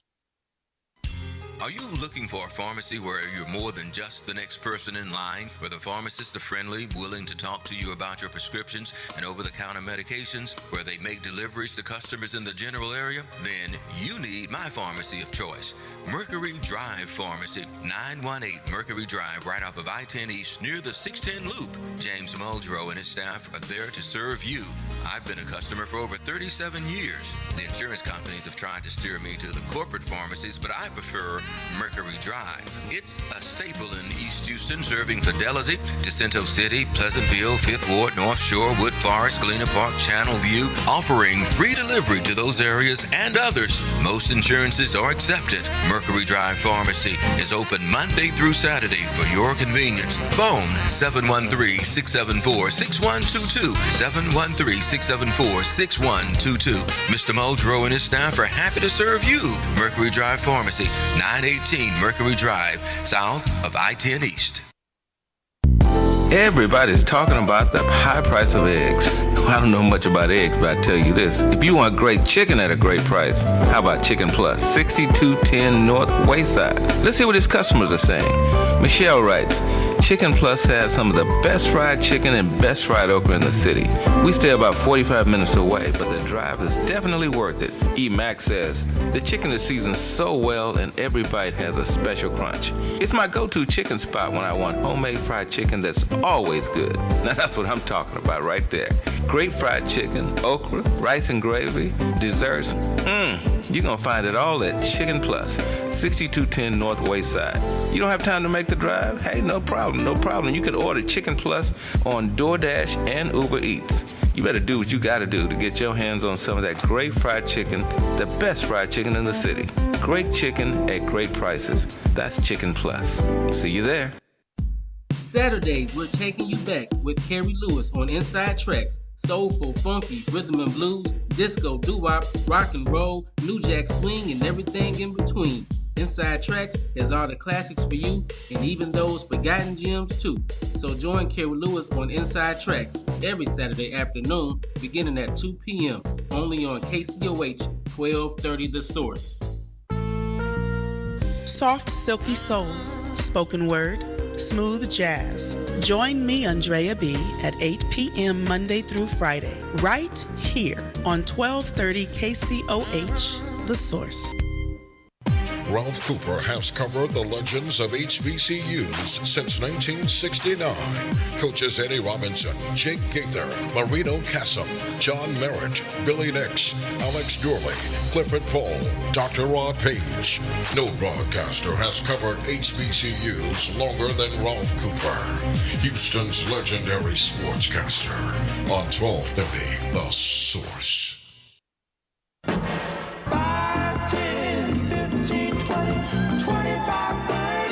Hi, I'm JJ Walls with Sunnyside Dental, and yes, it's now been over 30 years that we've been providing quality dental care for our patients in the Houston area. It's now come to my attention that many of you that want to come to Sunnyside Dental have Medicare plans that we don't accept. Hold up, that has got to change. Sunnyside Dental is now accepting most Medicare dental plans. WellCare, Liberty, United Healthcare, Cigna, Kelsey Care Advantage, Amerigroup, Aetna, and many more. We're getting on board. Call Sunnyside Dental at 713-738-1999. If you have Medicare and would like to receive the personal touch provided by Sunnyside Dental, call us at 713-738-1999. We look forward to helping you achieve the smile that you can't wait to share with the world. Got Medicare dental benefits? Call Sunnyside Dental 713-738-1999. Informative, entertaining, inspiring. It's the Jackson Political Report, hosted by veteran political strategist Ron Jackson. Ron will discuss local, state, national, and international politics. The show features commentary, guest interviews, and audience dialogue. The Jackson Political Report, this Saturday morning, 10 to 11 on 1230 KCOH, The Source.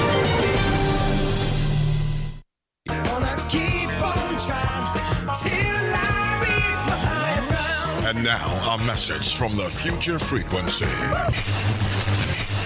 Young voters, Gen Z, and millennials, if you're ready to make your voice count, here's how you make it happen. First, register to vote. It only takes a few minutes. Just look up your local election office and follow the steps for your area. Next, verify your information. Confirm your name, your address, and your polling location so nothing slows you down. And don't wait for election day. Vote early. Pick your day, pick your time, and skip the lines. Make your plan to vote early and vote to be heard. The future is live right now, and you're the frequency. Then we go be alright. This message is powered by Diversity of Thought and proudly sponsored by 1230 KCOH, The Source. Remember when $100 filled a grocery cart? Today, it barely gets you started. If you're retired or planning to retire soon, you may be concerned about how inflation could impact your future income. Inflation doesn't retire when you do. Everyday necessities continues to rise. The question is, will your retirement income keep pace? You may have spent decades building retirement savings, but retirement isn't just about what you've accumulated. It's about what you can spend. Inflation can impact purchasing power and create challenges for retirees living on fixed incomes. At Advanced Wealth and Retirement Planning Concepts, we help individuals evaluate retirement income strategies and explore options that may help support their financial goals. Call today for your complimentary retirement income review. Retirement doesn't come with a do-over. Whether retirement is around the corner or already here, now is a great time to review your plan. Schedule your complimentary retirement strategy session today by calling 832-402-8367. Investment advisory strategies offered through TLG Advisors Inc., an SEC-registered investment advisor. No tax or legal advisement is given. Force Industries Irrigation is now Aquamatic Irrigation, and Michael Von Williams is still your point of contact. Michael has over 27 years' experience in the irrigation industry and is licensed and insured, but he now has additional support. So if you have a lawn sprinkler system that is no longer operating properly, or you're tired of lugging water hoses around, call Aquamatic Irrigation at 346-476-9065. If you don't have a lawn sprinkler system, give Aquamatic Irrigation a call to have your automatic lawn sprinkler system installed. Enjoy your lawn and improve your property value. In order to keep your lawn and landscaping in excellent condition, Aquamatic Irrigation also offers routine maintenance programs to check the system for leaks, proper controller settings, and sprinkler head alignment. Call Aquamatic Irrigation, your sprinkler company, 346-476-9065, or visit our website at www.aquamaticirrigation.net. Informative, entertaining, inspiring. It's the Jackson Political Report, hosted by veteran political strategist Ron Jackson. Ron will discuss local, state, national, and international politics. The show features commentary, guest interviews, and audience dialogue. The Jackson Political Report, this Saturday morning, 10 to 11 on 1230 KCOH, The Source. All right, good morning to you. Good morning. Good morning. And I got to tell you, there's an excessive heat wave, severe weather alert here if you haven't already figured it out. Yes, indeed. It is about the heat. Houston and Southeast Texas region face dangerously high heat today. The National Weather Service has issued a heat advisory. Please be advised that it's going on. Today's forecast calls for temperatures of 90 degrees, high 90s degrees, and we want you to wear extremely, the lighter clothing. You don't need the extremely heavy stuff in this extreme heat. So dress loose fitting clothing. And check your weather alerts. Get water, but use it wisely. Drink about 1 cup of water per hour, and at least 2 to 3 liters. That would or half a gallon per day. And when below 40 degrees, 104 degrees, fans cool the body. Do not use fans above 104 degrees because the fan then is simply moving around the heat, and it will heat the body up. Some of this stuff some of it you've learned from just living in it. But take care of your children and take care of the elderly around, the most vulnerable around us. So Tropical Storm Bertha is approaching today.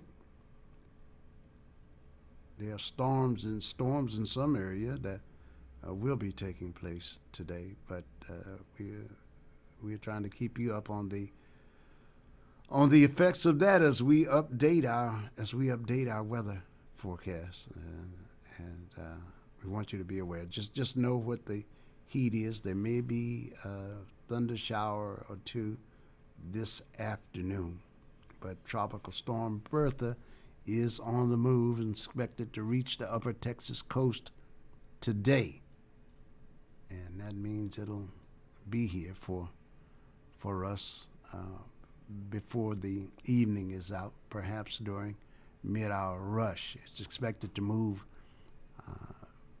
with about 45 mile per hour winds, heavy rains, storm surge, and tropical storm warnings.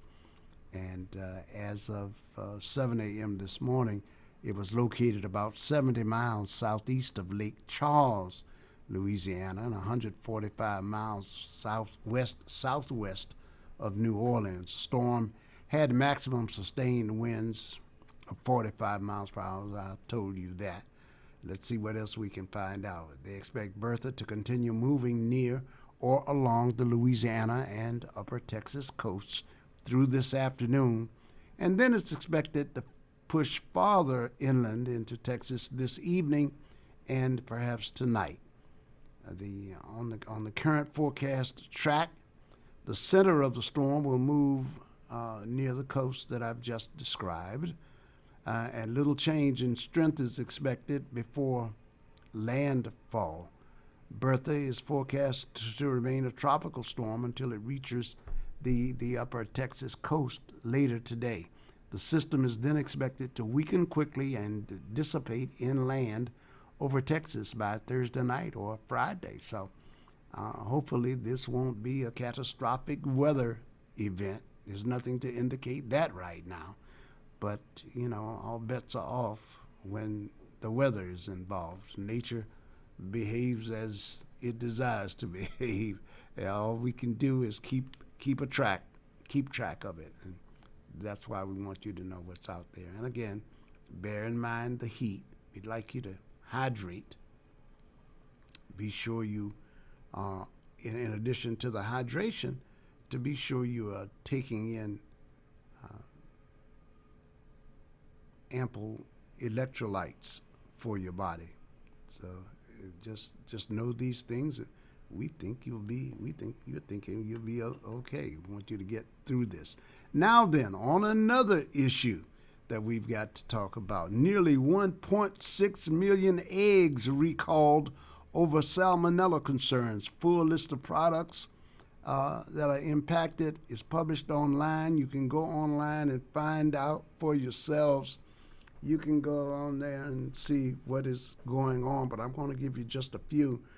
1.6 million white and brown eggs have been recalled over possible contamination, according to a voluntary recall notice shared by the U.S. Food and Drug Administration. It may be in your area. Remember, we're streaming across the country, so it could be in your area, but this specific notice comes from Midwest Poultry Services, and it explains the eggs may be contaminated with the bacterium Salmonella enterodermatitis. Contaminated eggs can appear normal, but when raw or undercooked, they can lead to illness. Officials in Pennsylvania say the bacterium can appear in the eggs if the hen has been infected. In fact, over 11,000 cases of cyclosporiasis is suspected in the United States, and the spikes are being seen in different places across the country: New Mexico, Mississippi, Texas, Oklahoma, Arkansas, Louisiana. Here in Texas, Brookshire grocery stores, Kroger stores in Texas and Louisiana, make note of that. Food service and retail customers in Texas, Oklahoma, and Louisiana are also affected by this. The eggs were shipped to multiple locations. This recall, 1,589,577 cartons of white eggs and brown cage-free eggs. They were produced between June 6th and July 3rd of this year, and bear sell-by or best buy dates between July 20th, 2026 and August 17th, 2026. The eggs were shipped to the locations I've mentioned before. I'm going to do it again. Food service and retail customers in Texas, Oklahoma, and Louisiana. Kroger stores here in Texas and Louisiana. Brookshire grocery stores in Texas, Oklahoma, Arkansas, Louisiana, New Mexico, and Mississippi. And according to the recall, the eggs were also available at other smaller retail outlets. So please check. Don't want you getting a hold of these bad eggs and having that explosive diarrhea. And these are the further descriptions of the eggs. Kroger Large 12 eggs, Kroger Large 18 eggs, Kroger Large 60 eggs, and these eggs, Kroger Medium 12 eggs, Kroger Medium 30 eggs, Kroger Jumbo 12 eggs. Simple Truth, cage-free medium brown. I'm pausing here because I think I just watched some of those yesterday, day before yesterday. Simple Truth, cage-free large eggs. Simple Truth, cage-free large brown 18. Brookshire's large 18. Brookshire's 36 eggs. Brookshire's large 60. And the sell-by date, July 20th through August 17th. July 20th through August 17th. So if you've got that, or if you've started cooking, you want to get rid of them, return them. But if you are going to if you wind up keeping them, then if you make that decision, you better be sure that that they're well cooked. That's the way to kill the salmonella. These illnesses may be more severe for young children, the elderly, and those with weakened immune systems. Some may require medical treatment or hospitalization according to the Center for Disease Control. So why not save yourself some angst there and just return those things. More severe illness linked to salmonella can include arterial infections, endocarditis, and infection in the heart, and arthritis. So all these conditions are aggravated by that as well. Every year, salmonella causes roughly 1.35 million illnesses and 420 deaths. So we're telling you about this because this is nothing to play with. All right, so take the advisements seriously, whatever you do. Turning to some of the things that are going on in the news this morning, U.S.-Saudi Arabia nuclear deal faces swift backlash. I don't know whether you've heard about this one or not. This is another beauty here. The President of the United States has made a deal, and it's upsetting a lot of the critics here. It is making a deal with Saudi Arabia to get the materials for a nuclear weapon.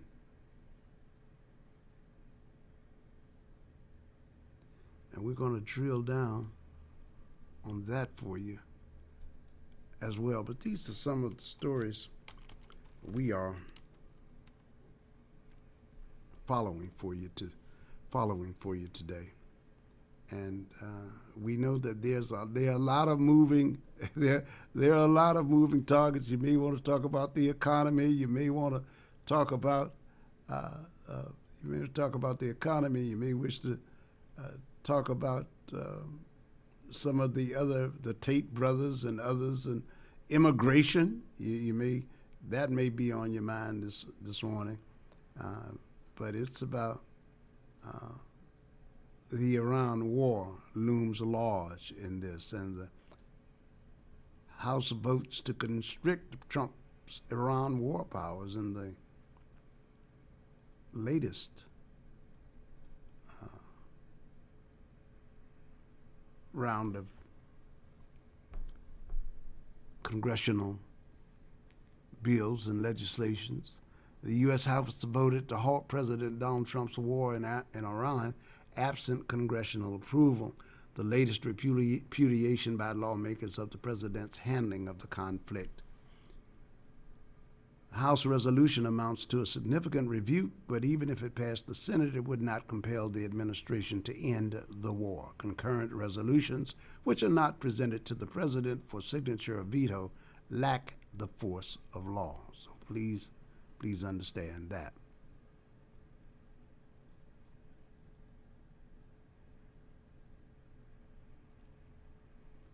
We are the source this morning, and I've got a news poll that I want to share with you. The voters, this just came out, and this, I might add, is not a great poll for what's going on, but it gives you a snapshot of where we are right now. Several findings in the latest Fox News poll show voters are unhappy and want major change, which bodes well for Democrats in November. President Donald Trump's job approval remains near a record low. More Democrats are motivated to vote. Republicans join Democrats and independents in rating the economy negatively. And 4 in 10 voters want dramatic or revolutionary change. That's in quotes there. This is from this Fox News poll. We can't emphasize that. We can't overemphasize that. Republican strategist Colin Reed and Fox News contributing editor Richard Fowler weigh in on the escalating midterm election battles as America's Newsroom anchor Bill Hemmer breaks down the power rankings for the House and the Senate. So here's some data that's out there now, and this is the most recent poll. 4 in 10 voters want dramatic or revolutionary change. You heard me say that. Plus, more view the GOP as tied to elites than the Democratic Party. Now, again, I'm going to reemphasize here, this is a snapshot. That's what polls are. And let me insert another caveat in here that applies. As trite though it may be, it is still true. Polls don't vote. Voters do. This is why we say to you, you shouldn't get too hyped or too depressed about any poll, because ultimately the voters have the power to make the changes that they desire. But here's where it stands right now. Voters say Democrats can better handle income inequality. The Democrats are up on that by 22 points. Health care, the Democrats have a plus 21 advantage. Inflation, plus 10 say that the Democrats can handle inflation better than the Republicans. And the economy itself, plus 9. The Democrats are up by that number, plus 9. And foreign policy, Democrats are up plus 7. Republicans hold the advantage on crime, plus 7 points, while government spending, Democrats plus 3, and national security plus 2 are more evenly divided. Now, this is a sort of a biggie here. This is an eye-opener here. On immigration, the GOP had an 8-point edge. Republicans had an 8-point edge in April. Now, Democrats are preferred by 1 point. You couldn't see that coming right away unless you were like really just checking the polls regularly. There's always a chance in politics that things can turn around, but these are templates so that the parties themselves can govern where they are to give them a handle on American politics and the voters' thinking on these subjects. More Democrats say they are extremely motivated to vote in November than Republicans. That's 68% over 57%. 68% Democrats, 57 Republicans. That's an 11-point margin. And by a 25-point spread, more MAGA Republicans, 66%, are extremely motivated than non-MAGA Republicans, 41%. These are some of the poll statistics that are out there now. If the election were today, 53% of voters would back the Democratic candidate in their House district and 46% the Republican. That 7-point edge is just outside the poll's margin of error. Democrats were up by 5 points in April. Notably, 53% is the highest percentage either party has received on the generic House ballot in Fox News polling. And here's a quote that says, although these data look promising for the Democrats, some of their support is in less contested districts. So remember that. that pads their national totals without adding House seats. This is according to Republican pollster Darren Shaw. And Darren Shaw conducts Fox News polls with Democrat Chris Anderson.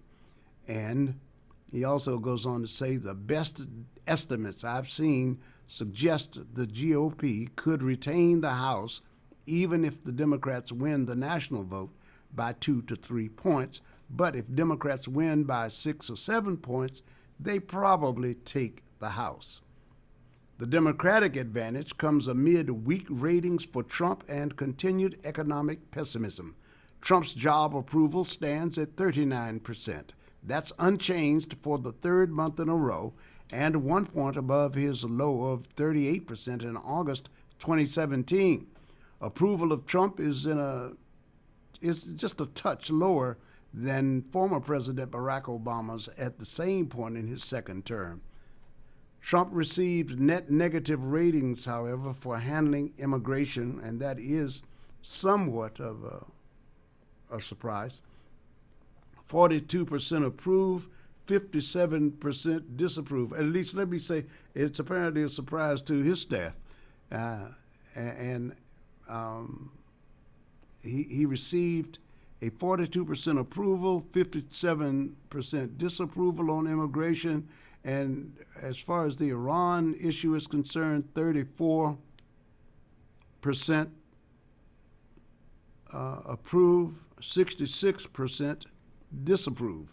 And in the economy, 33% approve, 67% disapprove, and inflation, 27% of the people are unhappy, are pleased with his demonstration, his inflation policies, 73% are not. 3/4 rate the economy negatively, about the same for the past 6 months. So there doesn't seem to have been much movement there. 54% expect the economy to worsen in the coming year. That's not a good sign.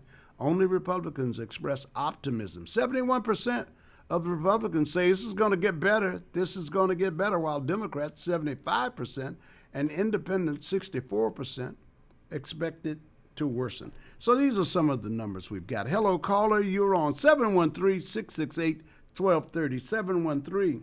713-668-1230. If you've been studying some of these issues or just thinking about them casually, you could call. I'm free to talk with you on these things, or at least listen to you, because sometimes some of you want to make your statements. I'm down with that. Just remember, keep it civil and keep it within certain time, a reasonable time constraint. It's a good idea to write down what you want to say.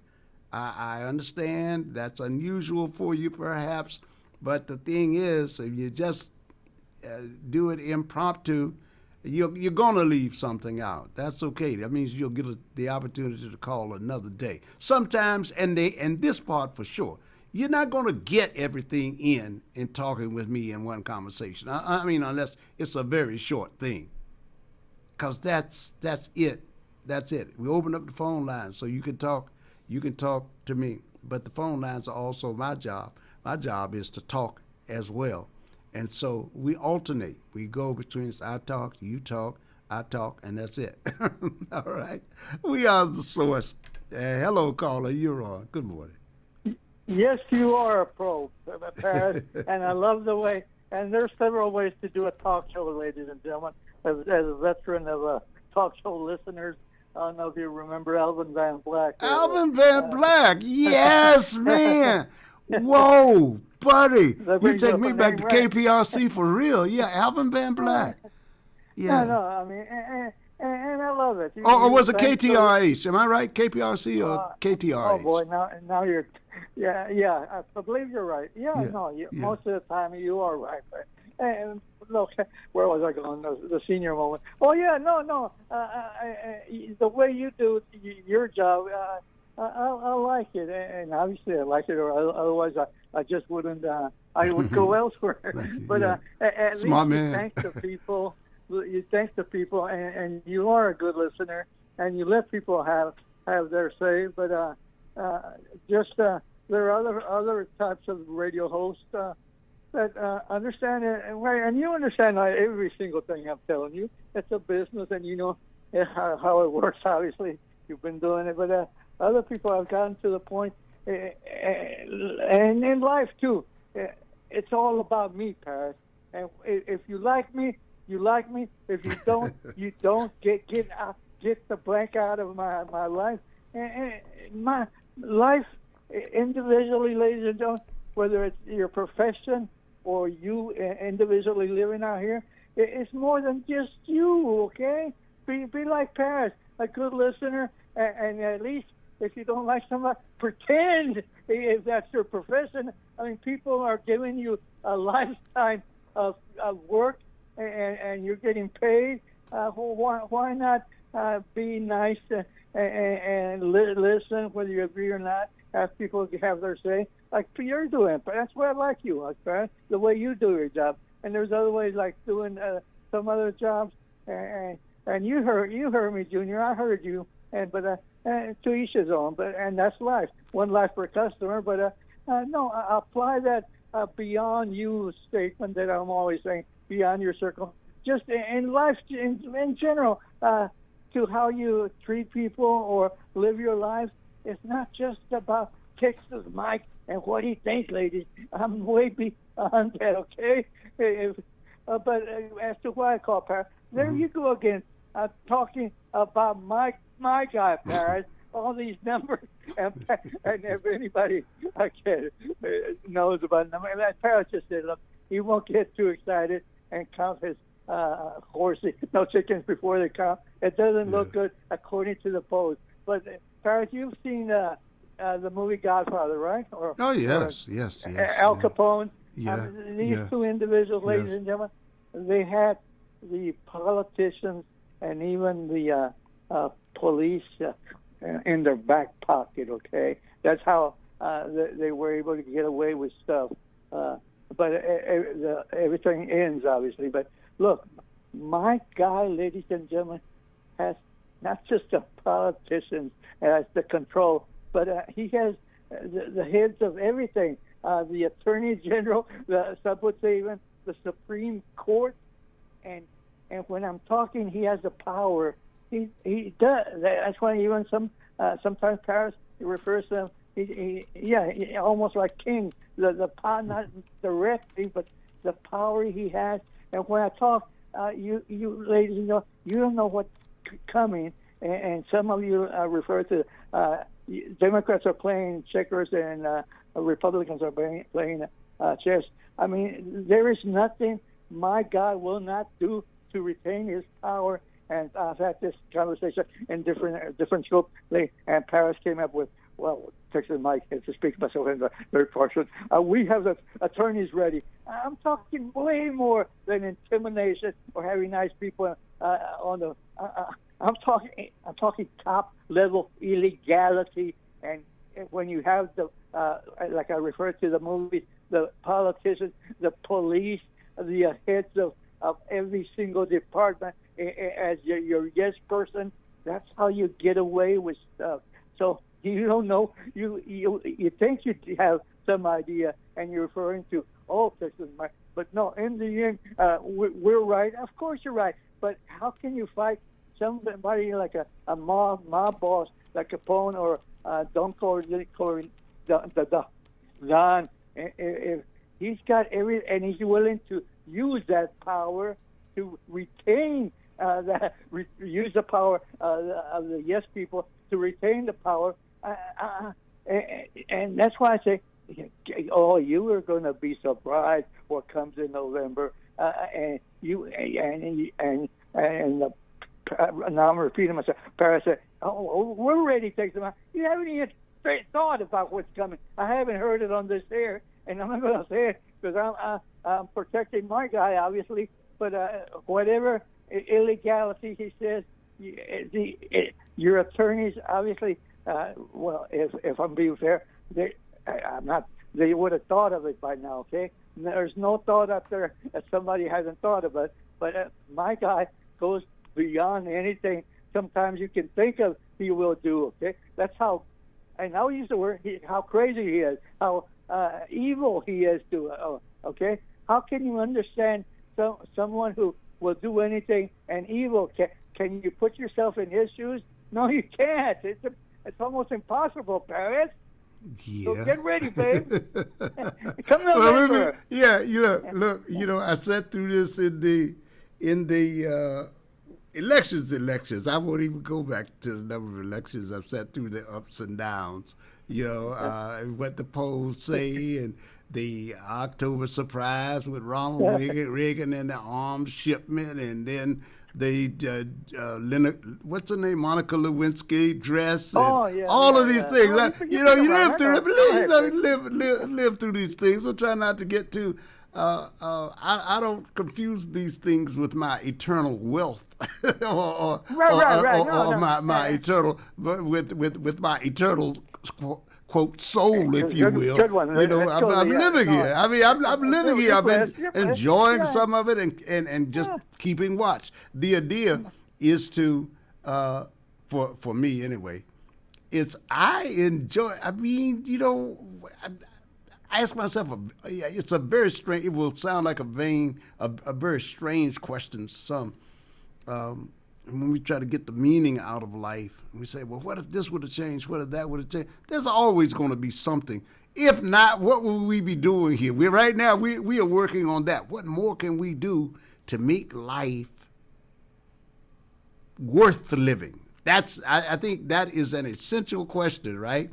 And we're divided on that answer, and it's reflected by everything we see around us. And not just here, in other cultures. If you think of the world with a dome around it and nothing else on the outside, just as a thought experiment, we all affected by each other. All of our thoughts are bumping around into each other the same way that cyclopsoriasis or whatever it's called. These things. We hear each other's thoughts, but we don't think we do. Because it happens, just like the world overall in this thought experiment would have a dome around it. Individuals within the dome have a dome around them. Those are individual thoughts, and sometimes thoughts break through. My individual thinking bumps into yours, and I get affected by it, and some might say even infected by it if the thoughts are malicious. I think to myself, I'm being exposed to other people's thoughts. I can't be angry about that. Who am I to say to somebody, you shouldn't think like that? I can say you shouldn't. You hear that, Junior? I can say, no, it's not about Junior. See, that's why I don't call names, because I really didn't have Junior in mind. I will explain. Now you're putting me into a situation where, and I welcome it. No. To explain. I know. Most of the time when I do things, I try not to check people by name, because I don't call myself checking them. No. You don't have to be, because I'm honestly telling you the truth when I say I was thinking about this this thing. I rather frame things, debates, arguments, whatever you call it, in terms of the issue, because if I frame if I respond to Texas Mike and I do it with honesty and clarity, I know that there are plenty of other people who feel the same way that Texas Mike feels, and I'm saying I respect what you're saying even if I disagree with it. But because I disagree with it doesn't mean I have to. I have to like totally dog you out. I mean, what I'm saying is I can tolerate dissension. So I can tolerate dissension, right? However, when I frame your argument and say I disagree with it, I am saying I disagree with the argument. It's not even that I'm disagreeing with you personally. And some people really don't understand that. Don't take it personally. I mean, it's okay to take it personally. I understand it. But I mean, when I start talking about, and I'm thinking specifically when we talk about things, and here's what I had in mind when I was thinking this. We're talking about the young man with the which one? With the stabbing case, the young man. Oh, Anthony. Anthony, No. Anthony Carmelo. Right. Anthony Carmelo. Here's what I was thinking about. I hear this going back and forth, as if the two choices are only between setting him free or keeping him locked up forever, as if there was nothing else in between. There wasn't another way for this to happen. I don't agree with bullying. I don't agree with killing. There are times when I know it has to be. I know that. I do understand that. But there's a third thing that I think about as well, which may help in avoiding some of this, and that is when you talk to people sometimes about the practical outcomes of their behavior, it won't always stop them, but it's a thing that maybe slow it down in someone else's life. We just heard from the young man, Roshan, this morning when he came on. I was pleased to hear about what he's doing out there and talking about the people who wind up in dire straits, sometimes through events beyond their control, and then when you try to correct them, they can't even get the chance to make correction. Then we are faulting people or criticizing people while foreclosing their options, and that makes no sense to me either. See, so I'm saying all of these things are complex. I can identify with several positions because I say I identify with somebody. It doesn't mean I agree with their outcome. You can state a perfectly good premise, but for me, your conclusion may differ with mine. But we seem to get bananas, man. It's like, ooh, it's either this or that. But I think of all of this not as distressing, but as this is life. This is what we are. I don't know who came up with the great plan. This is why we are, not why we're here, but these are the things we can do while we're here. And that's what makes you a good host. And life is but a show. And this is a show, ladies. And let me end it like this. Look, the Socrates thing, the more knowledge we obtain, and some of you think you have little knowledge and you know it all. No, the more knowledge you obtain in any subject matter, in any genre, the more you should know. You don't know it all, okay? And last but not least, look, Paris is 80 years old. He's been around the block a few things. Nothing will so shock him, but I guarantee you what Donald Trump is going to do to retain power is going to surprise him. And not surprise him. That's a nice. I just don't. You know what? The only surprise for me left is surprise. Not shock. Surprise. Yeah. You might be right on that one, because I would say, damn, I never thought about that. I would say, damn, I just hadn't thought about that though. Yeah. But he's always got some. Yeah. Take care, Pat. Okay, buddy. All right. The source. Yeah. Look, I am never beyond that. But what I look at is, I look back at life. What's the best I can say? The worst I can say? No. What's the worst thing I can say about it? Well, damn, none of these problems stay resolved. With that, what? That's it? That's the worst thing that I can think of? Then there must be a reason for it. And it seems to me one of the reasons is because other people come along and change their minds about things that we thought were settled. Wow, what a surprise. Somebody disagreed with me. Somebody thought that what I thought was a perfectly good idea was not a good idea. So Roe v. Wade lives on. And then after 50 years, another group of people who think differently come along and change it. Am I upset about it? Yeah. Am I unhappy about it? Yeah. Does that mean nothing should be done anymore about it?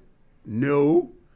You go on with the fight. Damn, I mean, come on. You step into the ring, you get hit, now, and when you're punching, when you are stepping, jabbing, and throwing that cross, you got that combination going, and you pivoting, and it's working for you. It's a great fight. But as Mike Tyson said, everybody's got a plan till they get hit in the mouth. Well, life hits me in the mouth sometimes. And I have to make up my mind what my reaction is going to be after that. But I damn sure ain't going to give my power away. That's not even, that's like, oh, I'm so overcome. I didn't expect all of this to happen. No, I've been too many places, lived in too many places, seen too many people, been into too many situations. It all happens. And yes, sometimes it's even unfair, for crying out loud, A lot of times. But you go to enough places, you meet enough people, you see how many people can overcome adversity. And it's not meant to be easy. It's not meant to be easy. I don't run from things. I think I do try to call a thing what it is. I can see a thing in you, and I'm calling it what it is from my perspective. And that's what it is. Now, if I think it's something dangerous and I'm seeing that in you and I'm watching your behavior, and if it's manifesting that, then no matter your protestations to the contrary, I hear what you're saying, but I see what you're doing, so I'm going to treat you the way you're behaving until your behavior changes. 713-668-1230. I am Paris. Hello, good morning to you. Hello, Carl. Can you hear me? Yeah, I got you now. Now I can hear you. Go ahead. I'm just talking about something. How many people you say that's in the United States? Well, 300 million or more, 300 million or more, maybe 310 by now.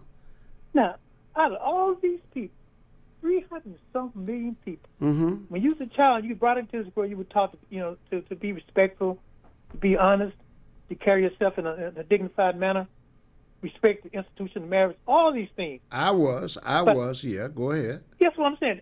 So do other people, not just you. No, okay, go ahead, though. Go ahead. But my point is, to make your point. Yeah. Out of all these people, you find one man that goes against everything that you were taught, and you put your trust in this white man, and he's showing you the type of person he is and demonstrating and continue to demonstrate the type of person he is. How do you reconcile that? Easily. Look, there are people who were not taught what I was. Their environment is different. Now, when I say easily, I don't mean, I have no problem with it. I don't mean that, okay? Let me be clear. But here's how I reconcile it. And reconcile doesn't mean, it's all right, it's good. It doesn't mean that at all, right? If I sit back and let it happen, that's good. It means that person was differently raised than I was. But I don't have to look in this. I gotta put this in there as well. It's not. It's also this. I see it on the streets in life. I see children raised differently by some of their parents. For instance, an addictive parent is going to have if you call it raising, they're going to teach their kids a different value. They have a different value system. So a child gets exposed to that. Just play with me on this one. A child gets exposed to somebody who's saying to them, you better get what you got while you got it, boy. Don't you be no damn fool, and pop them on the head every time something happens. And they learn because they're going to get you if you don't get them. And then that parent dies. And that's what and then they shun it from foster home to youth lockups, right? And inside there are other children who are there like them. We're multiplying that scenario ourselves, and that's what those children are going to learn. So the ethics that you and I may talk about is foreign to them. And until they come into a new awareness, and it comes from different sources, we can't say how or who, but until they have a different experience, they're going to roll with what they know. And so, yes, some people are born to believe that. I hear them on here. People who were raised different. I mean, people who raised the same way we were, but some of them have concluded life has taught them that. Well, wait a minute, I was a damn fool to believe all that stuff. Paris, yes. If your daughter brought home a drug dealer and she married a drug dealer and he made all this wealth coming from this drug dealer, would you accept that? No. But somebody else will, though. That's what I'm saying. John, me and you, right? We wouldn't accept that. No. I mean, we do whatever we could to change it. Now, remember now, there's only so much we could do as the parents. But there are plenty of people. John, you've seen, look. You've seen people. You've interacted with people. Haven't you seen people? Haven't you had to get somebody down there and you say, damn, this person really shouldn't be caught up into all of this, but they went against you talked to them and you found out their parents were solid, they had standing. I think many of us have known people like that, raised sometimes a block from us, sometimes on the same block. Yeah, but when I come across a situation like that, I reach out to them. I try to provide whatever systems that I can provide for them, yes, put them in the right direction. Yeah. I don't just leave them hanging. Right. And that's what it takes. Right. But to go along with something just because, and he shows you, he allow people to destroy your family. I don't understand that. Destroy the community. You're not a unified. You're causing people to some people. Mm-hmm. They come out the closet. They already had it in them, but now they have the opportunity to bring it out now because they've got people in positions that they can feel comfortable with. But it's sad for some people to come on the radio and tell me, "Oh my God," and this guy's the biggest crook, the biggest devil in the world. But you're not looking at reality, in my opinion. I know it, but look. Let me ask you this. I just can't figure it out. I understand. I do. Right, but I'm saying. I understand it, but I wouldn't do it because but again, that gets back to who you believe and what you believe. If you say something and 76 other million people to say, "Hey, I agree with you. You and I'm on the same boat," you can't help but feel that you're right. I mean, at least your side is right. 76 million people on one side, 75 point some million on the other. Right, that's sort of like where we are today on this, for different reasons, but on this political spectrum, right? That's how. Look, there are a lot of people. Every time we point out what we're going through and how we are on our side, obviously, on some things we are not in the majority because it's hard for us to believe that there are 70-some million other people out there who don't see it just the way we do. And that's an oversimplification on my part, but it sort of gets it, The problem is the system in place values one particular nationality. They don't value the other nationality having any value unless it suits their need. That's the problem. When it comes time to elections, something they need money, all this kind of stuff. Other than that, they look down on you until they need you. Yeah. That's the problem. That's what we need to understand. Yeah. It's ridiculous, and it's right there in your eye. I mean, Ray Charles, Stephen Wonder can see it. I don't know how anybody else can. Yeah. But I appreciate the insight. You know that. I always enjoy our exchanges, man. Yes, sir. Enjoy our Have exchanges. a blessed day. Okay, yeah. Because it gets to, this is it. We see things differently, and it looks like to me, I think one of the reasons is sometimes we own either one or two things happening, and you guys can tell me what you think about this. Either sometimes we are only thinking about our interests, which is the same thing the other person is doing, but their interests are different than ours. I'm just saying, and I know how this can get mind-boggling. I just try to simplify it by saying, we all have what seems clear to us is cloudy sometimes to other people, and we can't figure out why. But they're holding on to what they perceive as being truth too. Now, what is publishing though? I mean, what is puzzling, as the caller mentioned, sometimes though, when people just maybe they're just taking a chance. For instance, I got to say this, man. I see farmers. Farmers have their own reason for voting for a president. That makes sense to me. And people in the city have different priorities than rural people. I do. I understand that. They're going to care about the things that help them grow their crops and technology and what they have to have and what has to be done to get that to them at the cheapest price possible so they can get food to the marketplace. And that's going to increase cost on their end. On my end, I want the food to come to me as healthily and as cheaply as possible, right? At some point, we all want the food, but it's about how we get there, and that is where charging comes in. So when I see beef farmers who vote for Donald Trump and he has a policy of burning them once before in the same area with beef, taking the money, giving it to another, taking the money that they have, drawing from the money that they have, and then shipping so that they can buy American beef, and our beef growers have to sell it to them, or can barely. Our beef growers can't sell theirs to the same market that they once had because Donald Trump, through his policy, has subsidized them. And then 3 years later, here you are voting for this guy again, just hoping it's going to be something different. Or let's take the immigrant community, if you will.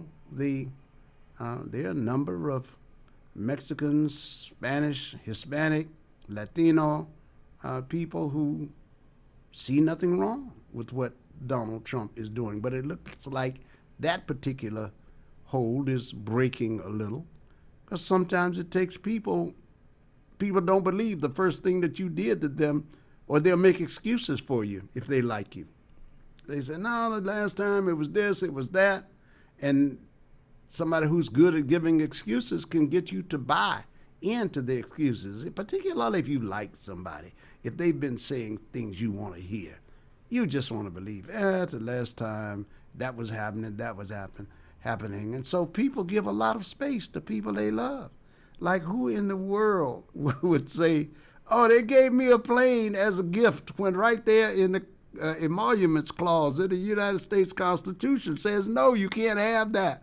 But you let your guy have it. And then when somebody mentions it, you come up with an excuse for him, because he can't even think of one himself. He doesn't. You ever notice? You get a politician who does a certain thing. They can't explain it themselves because it sounds so convoluted, but their backers can. Their backers can. Oh, he was just doing that. Oh no, that's just the way they talk around there in that block. See, because he's been to that. I mean, we're watching it. If we open our eyes, we are watching it. We see people who are far away from the scenes of the crime in certain things, and they only read about it in the papers, but they can give you a blow-by-blow account of what happened based on what they like and don't like in people or certain institutions, let's say. So that's it. This is the only game in town, people. This is the only game in town. Life is as it is. Hello, caller. How you doing, my man? My man, I'm good. I'm Gucci. Right. Yeah, I feel the same way, because you know what? They say knowledge is power, and that's absolutely true. Our Tokyo Road up there in the White House, DP, of course, I like to tell people, in any time that Tokyo Road call a press conference in the prime time, evening time, he don't even fit in there, that every word that he speaks, and this is the word of the day, folks, propaganda. Propaganda. I learned about propaganda in basic training. Propaganda He can give you a press conference, and he can talk to you straight out his mouth, and everything is a lie. Mm-hmm. He is just trying to convince you, and if he didn't convince you, guess what? He has won, because that's how propaganda works. Mm-hmm. He knows about propaganda. So I can tell you, I don't blame CNN and ABC, who he was trying to sue, for not airing his brief press conference the other night when he wanted to give us a State of Union, whatever. It was a bunch of malarkey. But anyway, folks, just remember that. And I know you know this. DOJ is prosecuting Jack Smith.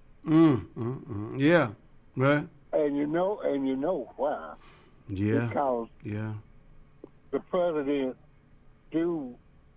has his vindictive ways. He do not forget. He can talk about other things. Yes. But he can't sleep at night but think about the people who he feel crossed him by exposing him. And he don't like that. And all I can say, they making a mistake on that. Because when you prosecute an attorney like Jack, special prosecutor like Jack Smith, when you prosecute him and bring up why you doing it, they opening up a can of worms. Yep. That means that he can seek legally to get those files that the federal judge has closed the case on and will not release to the public, because he said that would undisputably show you the guilt of Trump. Oh man, So you hitting on stupid. some. You hitting on some great points. So I want you to help me unpack this for a moment, because you're looking right at the news right now. You're looking right at the news, and you're matching it to human behavior. All right. So I want to start with Tokyo Rose. Right. Explain Tokyo Rose to people.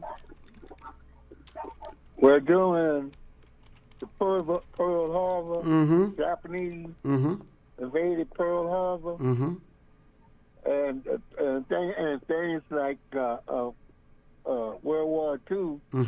Tokyo Rose was a personality that would speak to, I guess, everybody in the world. Yeah. Today we'd call her a disc jockey, right? Today we'd call her a disc jockey. Okay, yeah. You know what? Yeah, go ahead. She was disc jockey. And Good Morning America, anyway, she would tell soldiers, American soldiers, or whoever our allies was, that you should just go ahead and hang it up and surrender right now, because our forces is enormous. We have special weapons. We got all of this, and no use dying when you can't win. So she was trying to persuade the soldiers just surrender, you know, and that's what propaganda is, persuasion. If she could persuade you, and she was popular, they would drop leaflets complaining when information about they're surrounded or something like you need to give up right now. And now, if you got a more pronounced, because I know you more exquisite than 5 years. No. I just would simply wanted to. Yeah, there's a whole story about but you've given the basic. The basic point, and maybe at some point later during one of these shows we'll talk about her, because there was a lot to her. To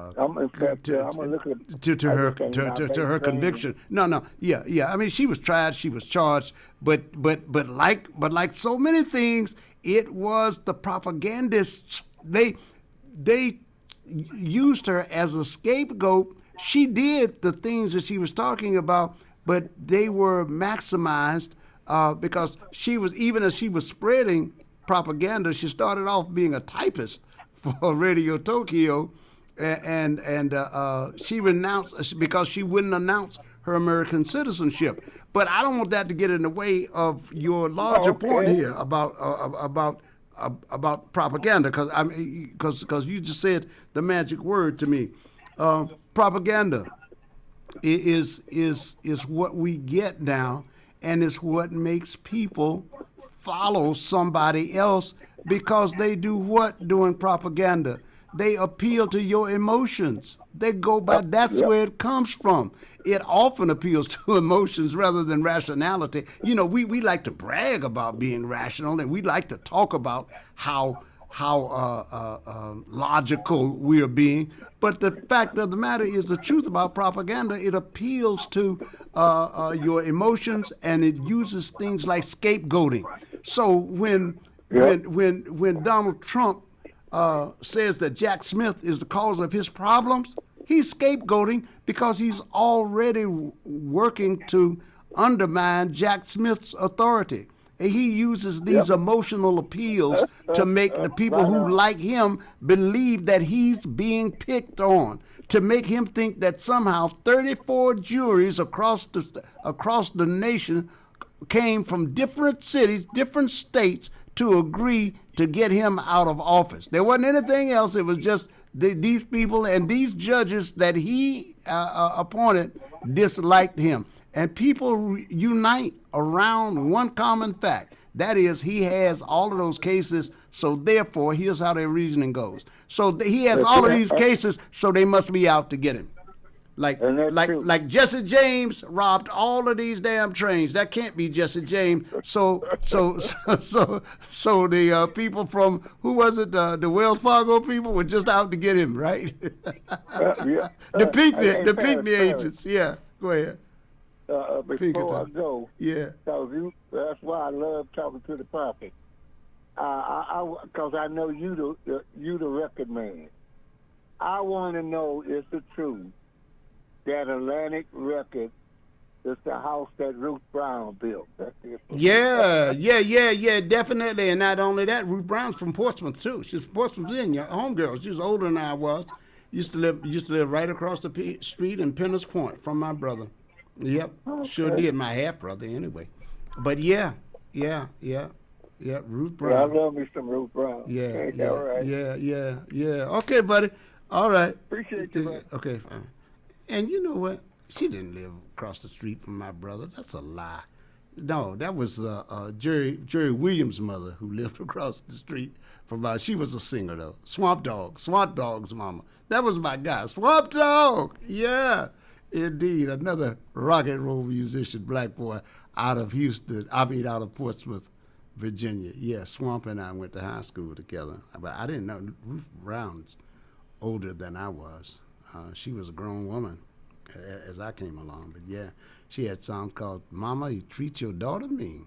And then in later life, some of you only came to know her when she was on Broadway, and she had this song about the rocking chair. I'm going to sit on it till I sell it. Yeah, I know. Now you know. Yeah, I'm going to sit on it till I sell it. That was Ruth Brown. So thank you so much, Bobby. But, these are the moments. There's enjoyment to me to be found in observing human behavior, including my own. Why is it I think this way about this thing, but do I really think this way about this thing? Because I just said to myself, well, that's not so bad when so and so and so did it. And then, I had to examine what's going on in my own mind. So, but for me, it's worth the effort because you learn things about yourself. It is one of the ways that you learn things about this, that, I want to be critical of myself, but I don't want to be down on myself. I want to acknowledge the things that I do that may be unhelpful to others, or actually sometimes dismissive of others or hurtful to others. By the same token, I am not going to wallow in regret because I did something that does not reflect who I truly want to be. Now I got to say, okay, I take that L, and I keep moving to grow. There's so many things out here to learn. There's so many things to enjoy.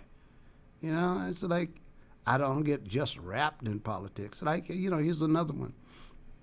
We talk about supremacy. Look, white supremacy is a real word. It came from a real place, and the people who were using it at that time had the context for it. And not only black people who used that word. Go back and look at documentation. When we're talking history, it helps to look at primary documents. Look at what the people of that time were writing contemporaneously.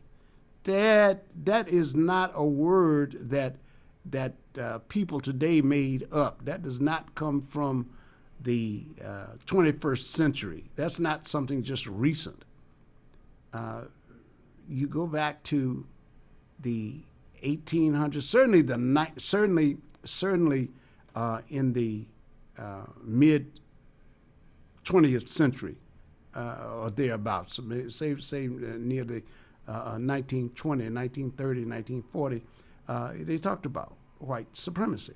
And supremacy doesn't mean somebody actually is supreme or that you believe they're supreme, but you are meeting them where they are. You're saying that this is what they believe by their own, and then they get a little smarter and they learn not to use the word supremacy.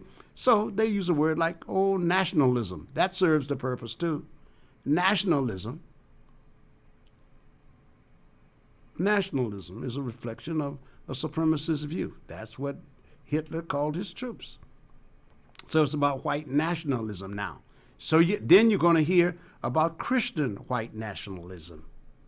And what is nationalism? Except the belief that the people of a particular country say that our country is better than all right? That's nationalism.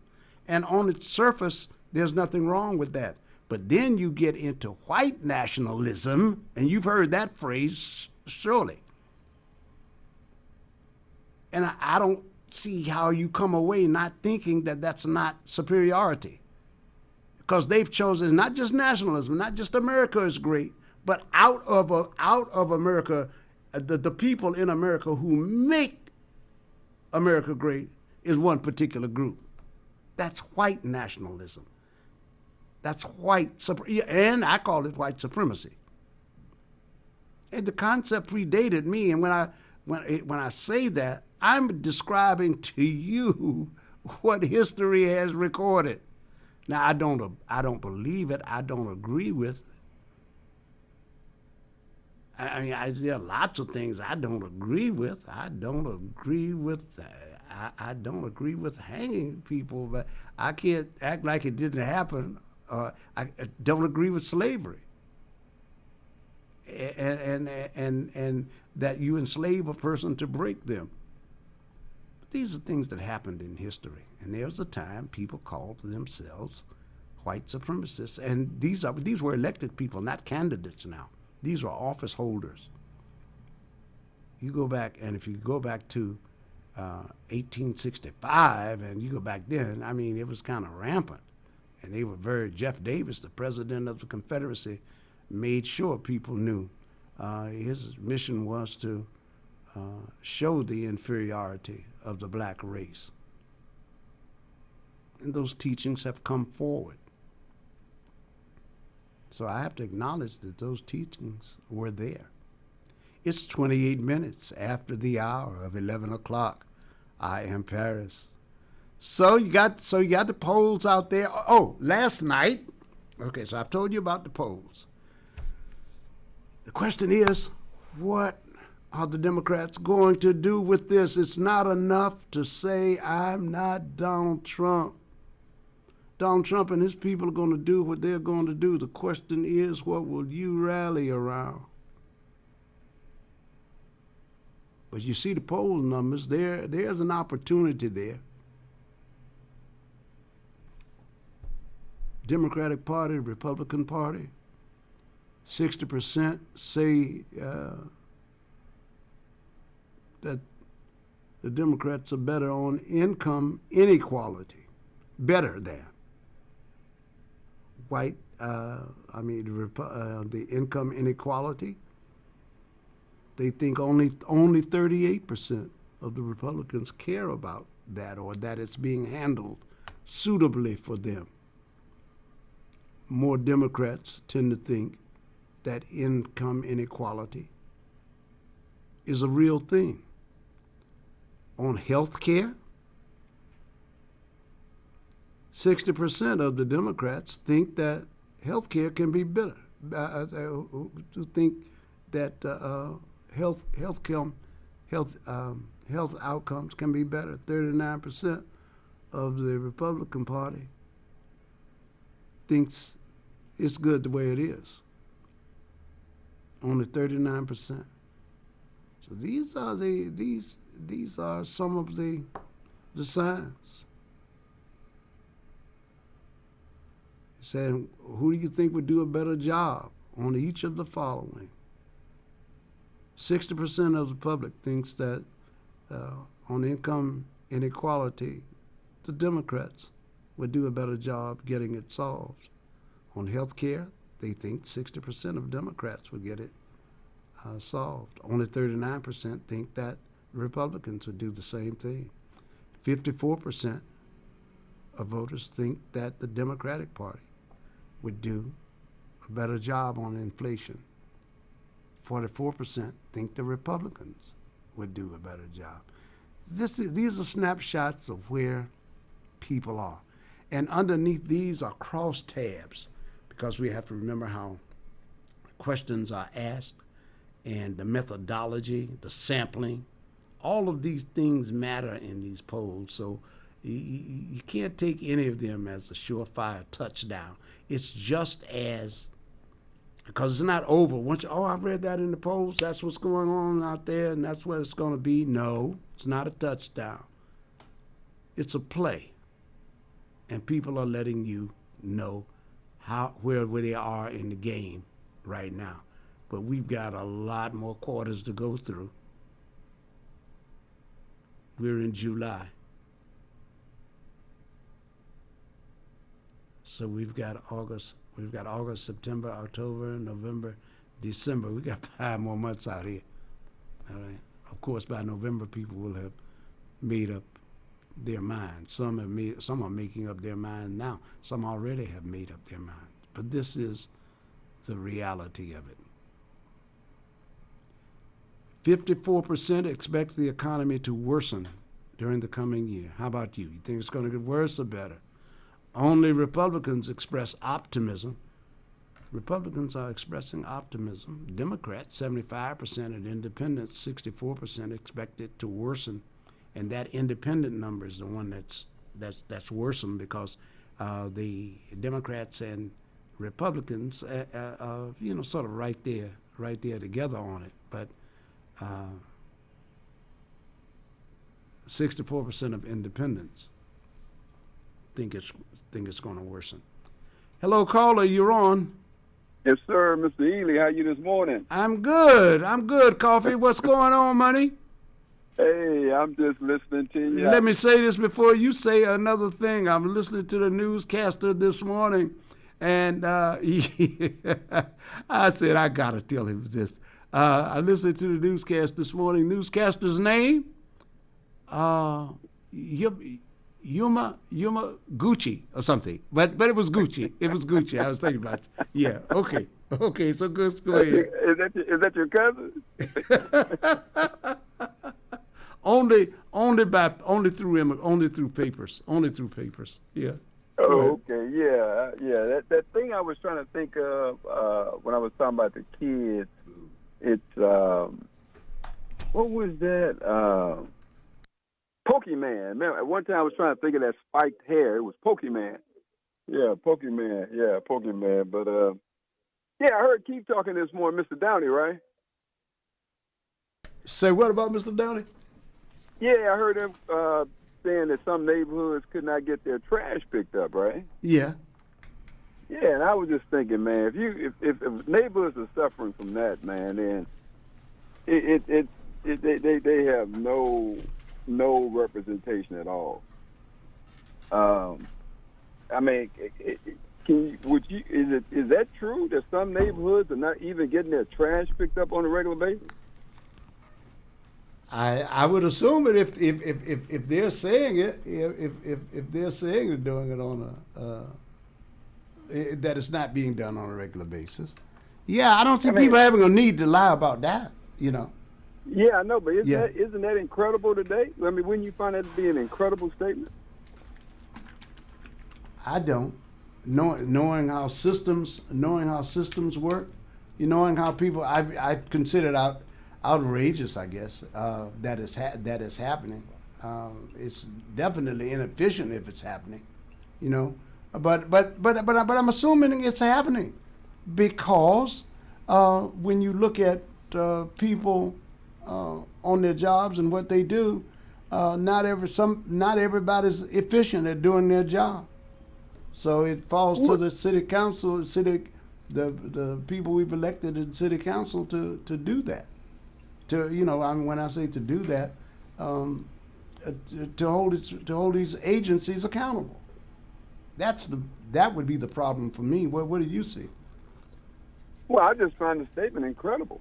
I mean, but they're saying it is, though. But they're saying it is credible. They're saying it is credible, right?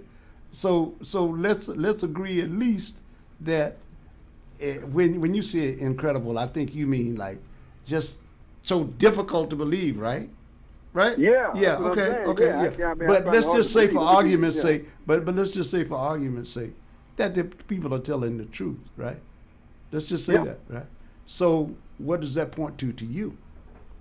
What do you say about that? I believe it. Who do you think?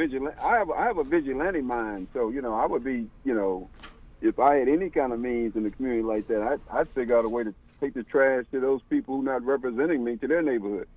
Yeah, but then that'd be a wasted trip, wouldn't it? When you could just as easily go to the dump and get a different reaction. Although I understand what you're saying, you make a statement at least once, huh? Well, yeah. I mean, yeah. I mean, if I'm not gonna get any representation, I mean, people should look at this and review this idea of representation, man. Yeah, I agree. Yeah, I mean, if you're not getting any representation, this is a tough fact. Either you're going to figure out a way in your own community to get the trash out or figure out a way to get some representation or become a vigilante. Hey, what's happening? You want to jump in on this one? Because look, I got a treat here on Friday, and he did tell me this yesterday. That this could happen. Oh, okay. So this is Thursday. Yeah. Okay. All right. Hey, you hear from the voice, man. I got the top jock. I got your guy here with me. Yes, indeed. And of course, my lady, the queen, he's on screen. The ever lovely Yvonne is here with us as well, and I love that. No, he's here in the control room with me. Mike, you decided to embrace the top jock jacket. Embrace the top jock jacket? Yeah, well, all the glory that goes along with being the top jock. Mine eyes have seen the glory of the coming of the Lord. And like the Lord, I was crucified. And laid in the grave, and now I have risen again. Yes. He arose. But I am by no means comparing myself with our Lord and Savior, Yeshua. Although we decided to anglicize his name, and it may not have been Yeshua. It could have been, what's a good black name? Abdullah, somebody, These people are something else, man. They can turn somebody black, white, somebody white, black. They can do whatever the heck they want to. They run this stuff. Yeah. But I was asking Paris, well, you probably don't want to talk about that, but, I'll let you guys get to it, man. We'll try to get some work done today. Okay. Do you have a question for him, Michael? Well, yeah, I'd like to know what you wanted what do you think I may not want to talk about? Hey, I'm Michael Harris. I'll talk about anything. He within sure reason. will. He sure will. And sometimes then. So yeah, let's talk about the unreasonable as well. Yeah. Yeah. I'm just on this thing about representation, Mike. I think that, and I mentioned this to you a couple of days ago, but I think this is a lie, as Malcolm said, a bamboozling, a hoodwinking, just completely being miseducated and misled. You know, with this idea about representation. Not only is it a lie that we have that's been directed toward the working people, but I think it's a lie that the people are telling themselves. Well, no, I don't see it as a lie. I see it as a manipulation. When people when people set up structures, then the majority supposedly rules. You vote for these people, and all the people have to do is decide to make a change and say, no, we're not doing this anymore. You have shown us that you put the wealthy or whomever, you put certain people above everybody else. So therefore, you cannot represent us. Mm-hmm. Donald Trump is the perfect example of this, where he is taking care of all of his buddies all around the world. Mm-hmm. He doesn't give a rat's patootie about anybody who isn't on his team per se. We, the people, have to be the same way. We have to be about us.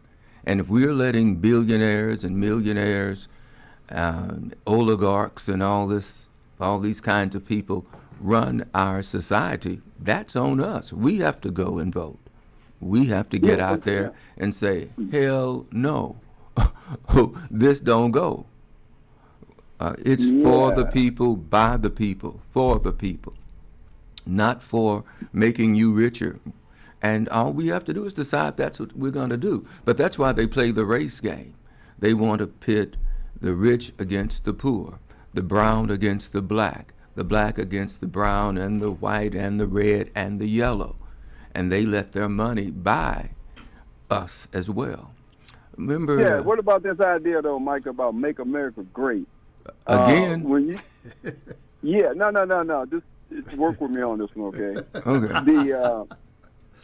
Well, I mean, you're saying about the representation. I'm framing this in the idea of representation. And, you know, you gave me an idea about the way it's designed, you know, and spoken about. But when has that existed?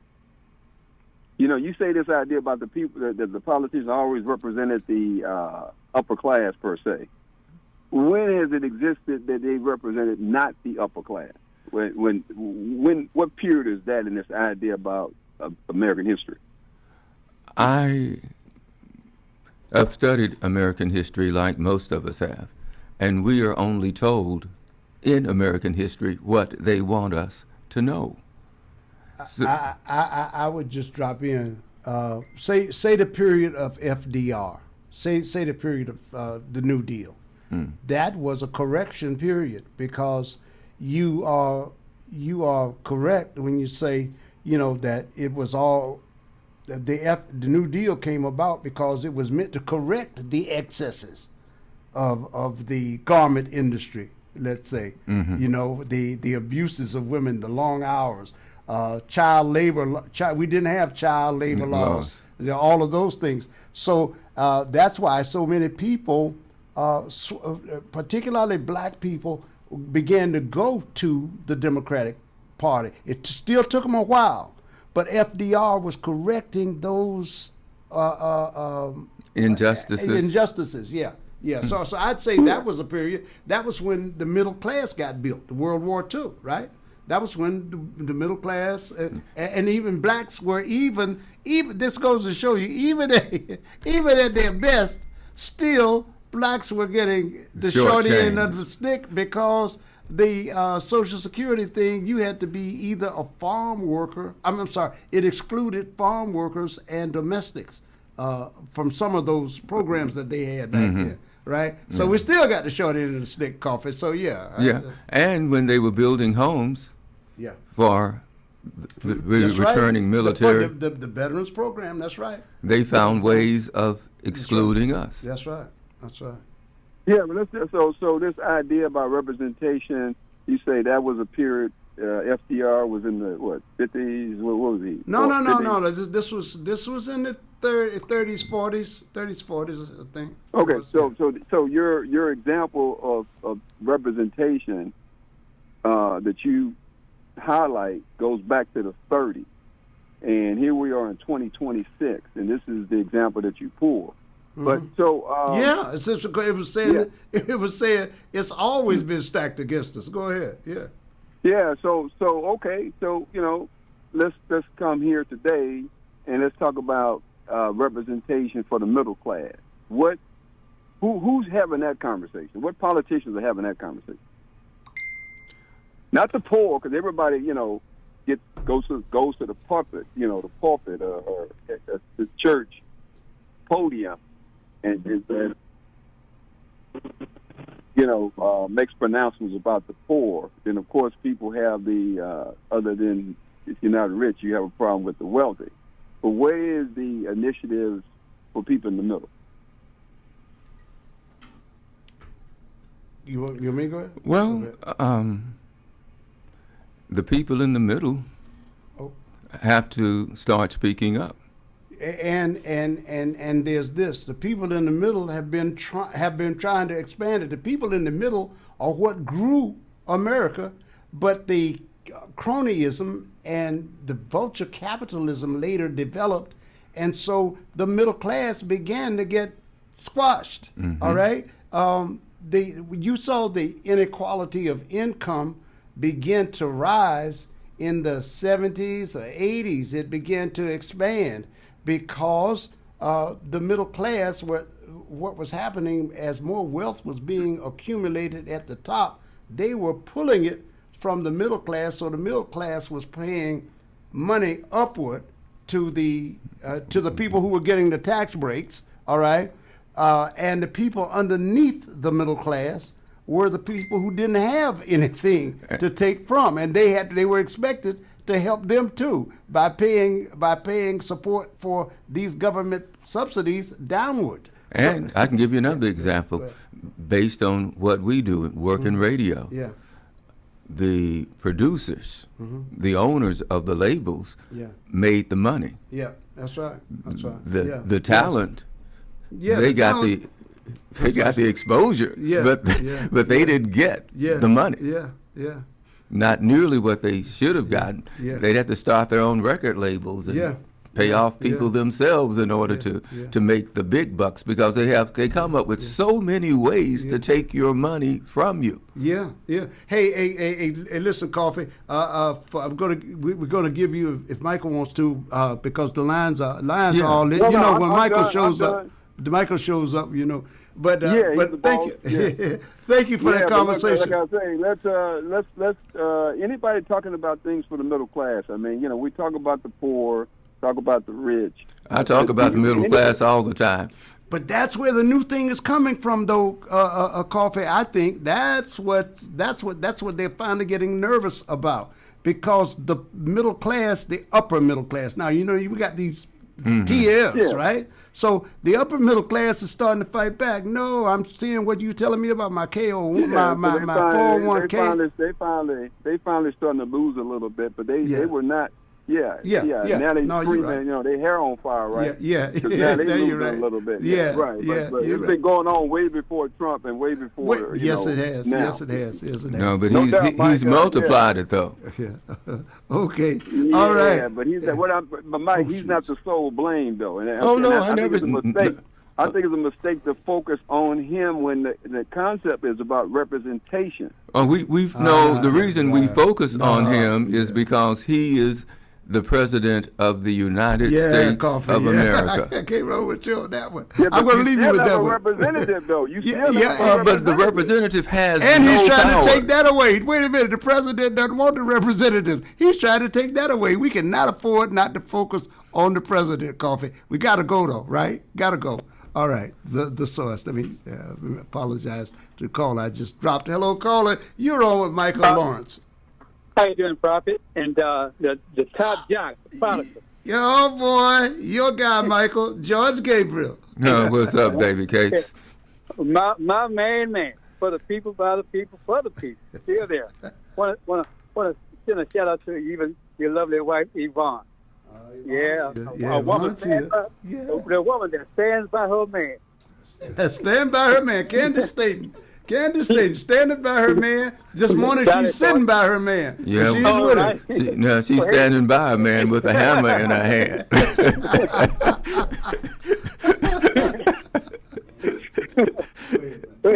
But look here, only the strong survive in this world today. But look here, check this one out. Hey, but it is good because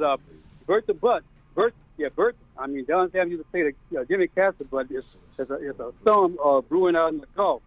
But whether or not, I'm glad you made it today. I can count and say hello to you and Yvonne once again. Oh, yeah. No, I love my wife. Did you say you love me, baby? Oh, she said no. She said hello. She's talking to you. Whoa. Oh, I was gonna say, yeah, I'm with these two youngsters here. I got to keep an eye on these youngsters here. I got to keep an eye on Michael and Yvonne. I can't turn my back for a minute. Hey, a special kind of lady. That's all you can tell. 40 years or whatever. But hey, the record reflects. But look, I'm still trying to I'm serious, Top Jock, because, I was thinking about, do they have anything that represents George Foreman as a street anything in Fifth Ward, Texas, knowing he came out of Fifth Ward, heavy captain of the world, and Fifth Ward have nothing to offer that guy? I mean, for his history? Well, of course, he had his own. It wasn't in Fifth Ward, but he had his youth center. Well, he went to school in Fifth Ward, though. I know that. I mean, when he started way back when. Yeah, I know that he lived there, but what you have to realize about things is basically that the people of the Fifth Ward don't have that much money. Anything. George was there to help Fifth Ward out. Yvonne taught at Atherton until she got sick. And every year he would go by Atherton and give the children notebooks, paper. I don't know if he was passing out money or anything, but he bought computers and he did all kinds of things for them. He also had benefited from what was the community center right over there that Harold Dutton used to run? Was that the Hope Community Center or not? Was it different? Yeah. I remember. Okay. It was Hope. It was Hope. Okay, yeah. That was right next door. He sponsored that. George was a philanthropist. He actually gave away a lot of money. Yes, sir. Trying to help those youngsters. And he did things for teachers as well, but he also had, his family and his wife's family, his aunts and uncles and all the people. And he even did things for little old me. And I certainly, but now he wasn't giving away, but he gave me work to do. And he did that for a lot of people. So, and I don't think that George was actually looking for the accolades because he had them already. He built his George Foreman Youth Center. Yes.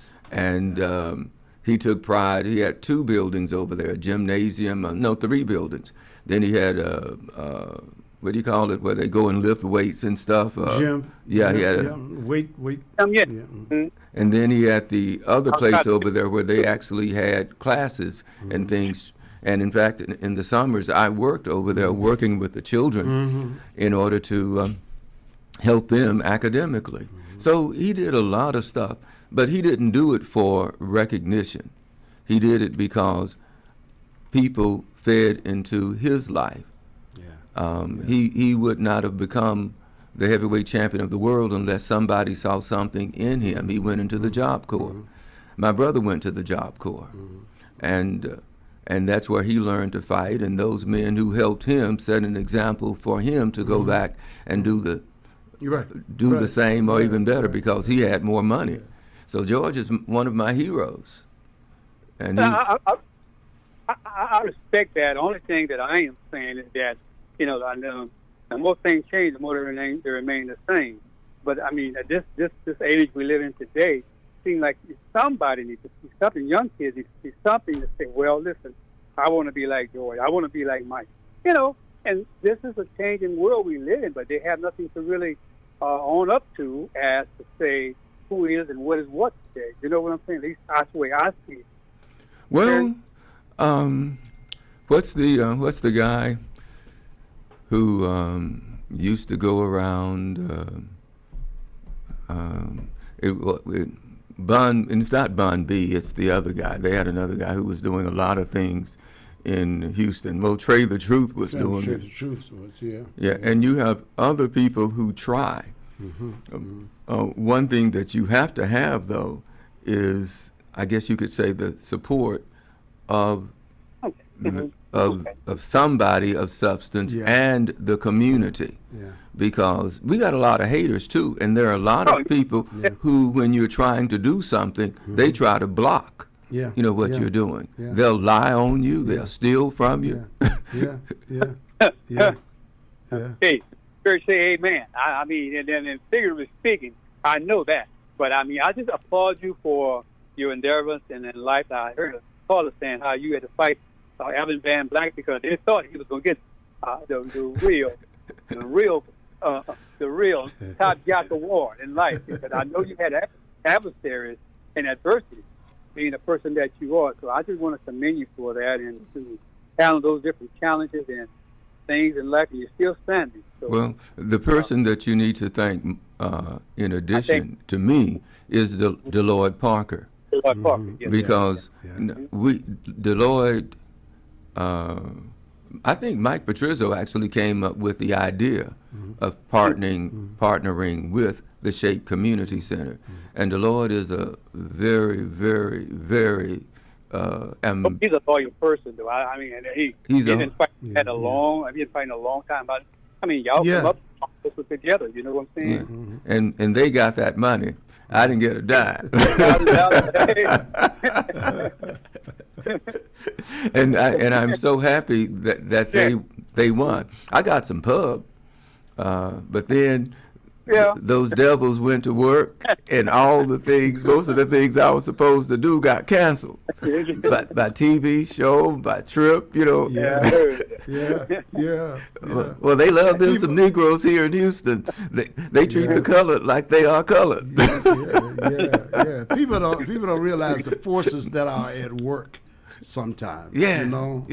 Behind you to undercut what you do. They were so sure they had that thing in the bag. That I mean, to experience that kind of let's get even. We got to stop them. I can't believe they had the nerve. This community. You know what? That's another example of they hadn't expected block voting outside of politics, right? Because we voted as a block, because this community of Houston said, wait a minute, not so fast, don't close the books on this. What about our stations? We got our heroes. We got people who bring us information. We got people who bring us news. We got people who bring us gospel music. We got some say in this, and that's what that represented to me. And I was a sacrificial lamb. But I hung on the cross. Hey, we'll let you go. You can laugh, but sometimes it ain't funny. Sometimes it hurts through the pain, but it ain't always funny. But you made it through, and I just like to give you your props, man, and thank you. And I got another chance. I tried my best, and I named it one by one, times one. I got a chance to talk to the original top jock. Well, forever the top jock. They'll never use that phrase again. They retired that one, right? They retired that one. We are the source. All right, George. Want to thank you. Want to thank you so much. Anything to say to George before? Oh, he's going. God bless you and God keep you. All right. Top of the hour, everybody. Michael Lawrence Harris. I get that extra out of him today. You know the minutes that have been here with Ralph and Michael. I get mine back today. I get to have. Well, I just had them, didn't I? Damn, that went fast. 25 minutes. Okay, you guys owe me. All right. The source. Hold on, Mike.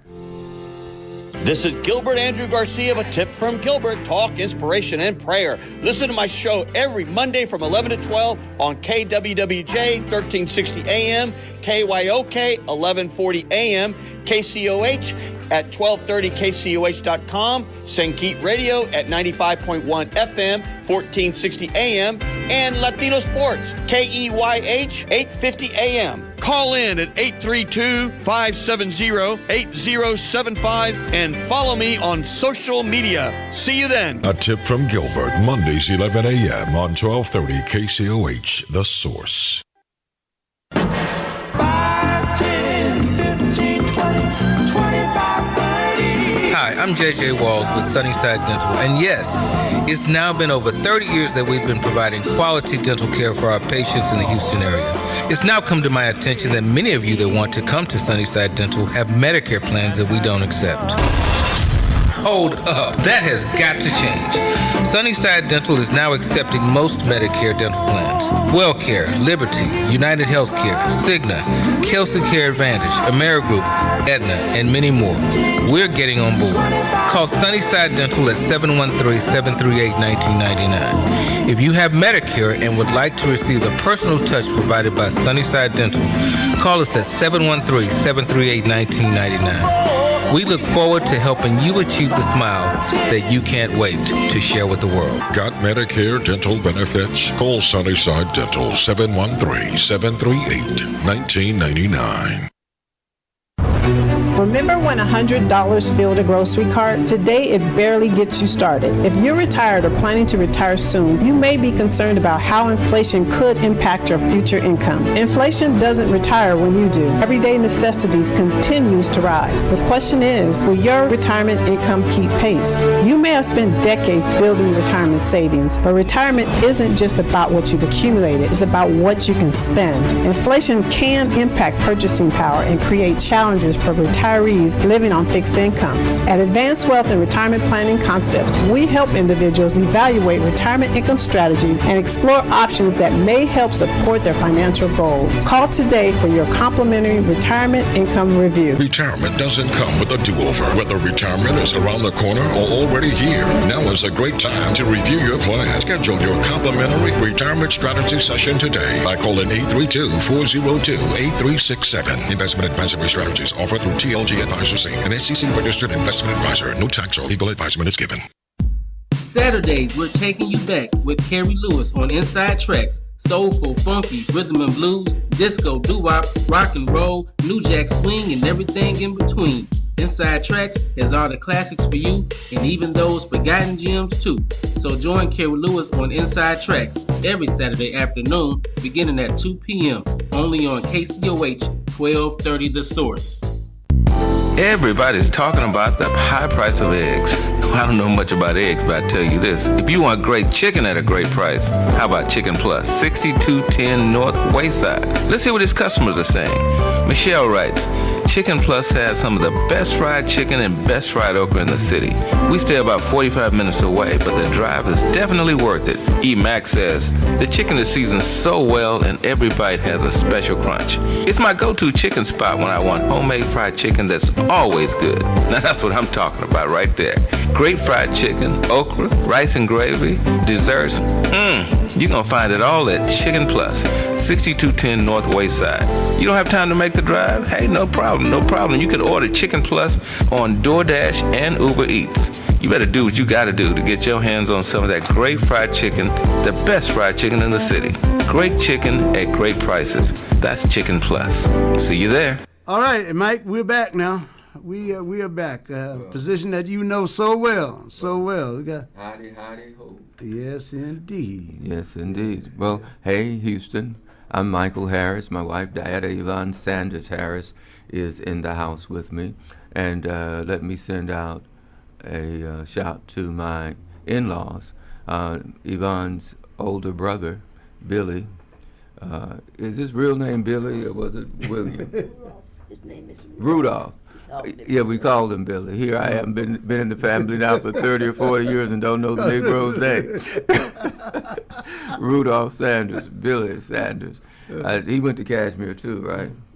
Yeah. Well, old Billy, a veteran, passed away on, was it yesterday or the day before?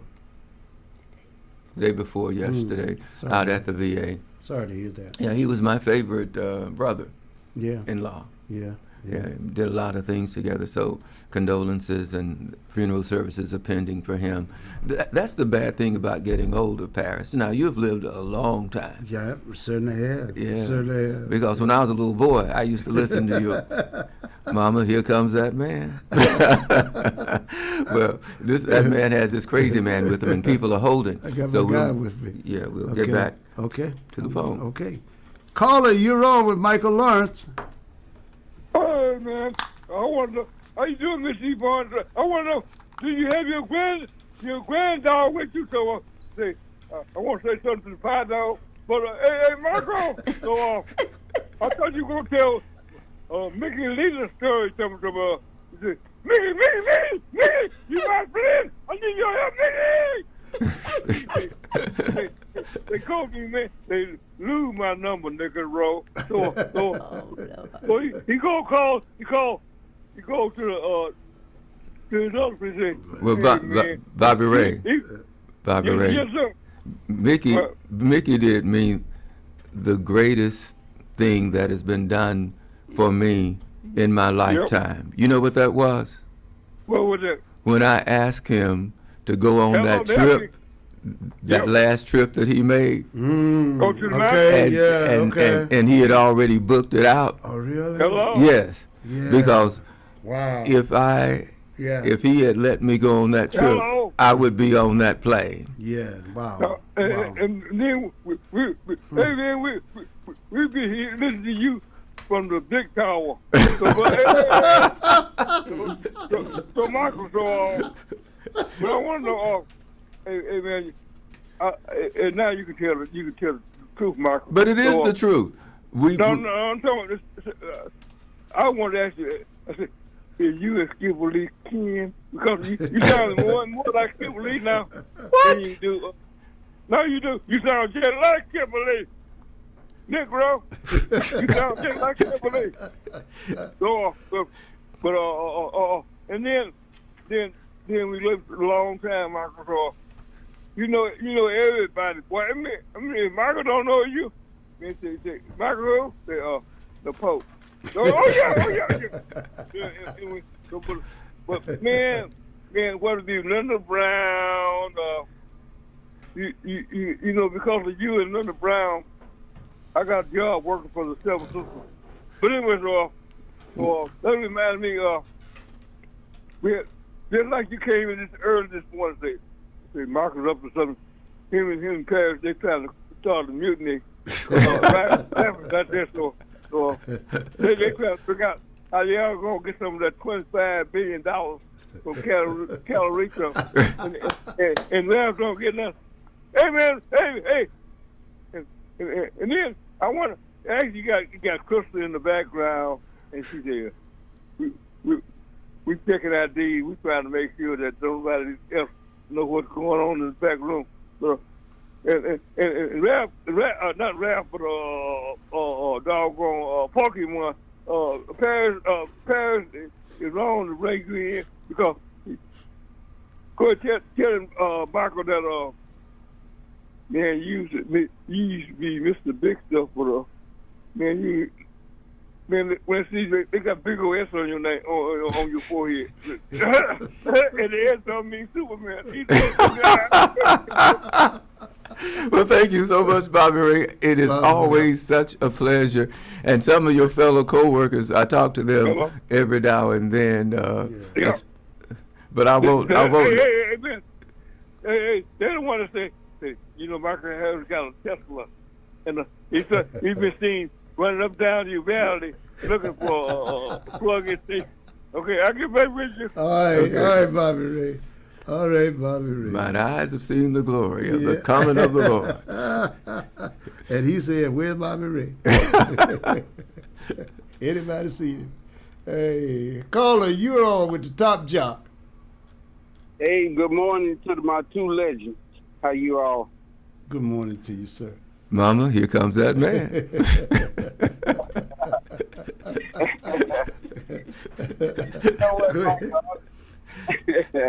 I don't know if you heard that show last night on dealing with the politics amongst friends, but boy, I tell you, boy, it looks like the winds of change is blowing in, isn't it?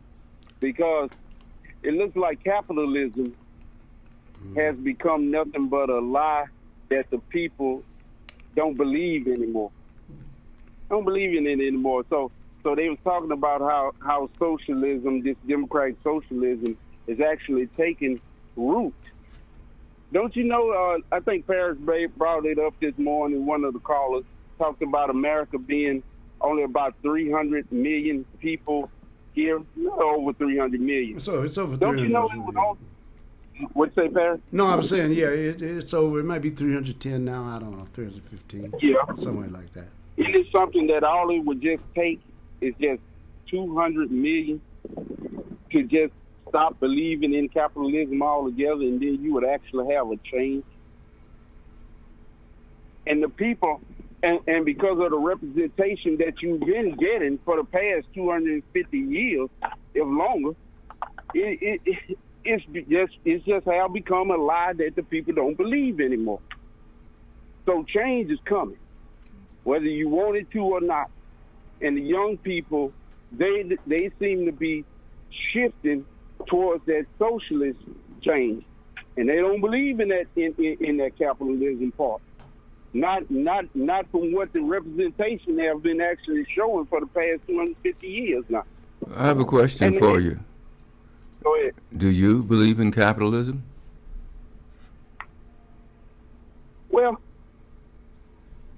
honestly, after what I've been seeing for the past 40 plus years, hell to the no.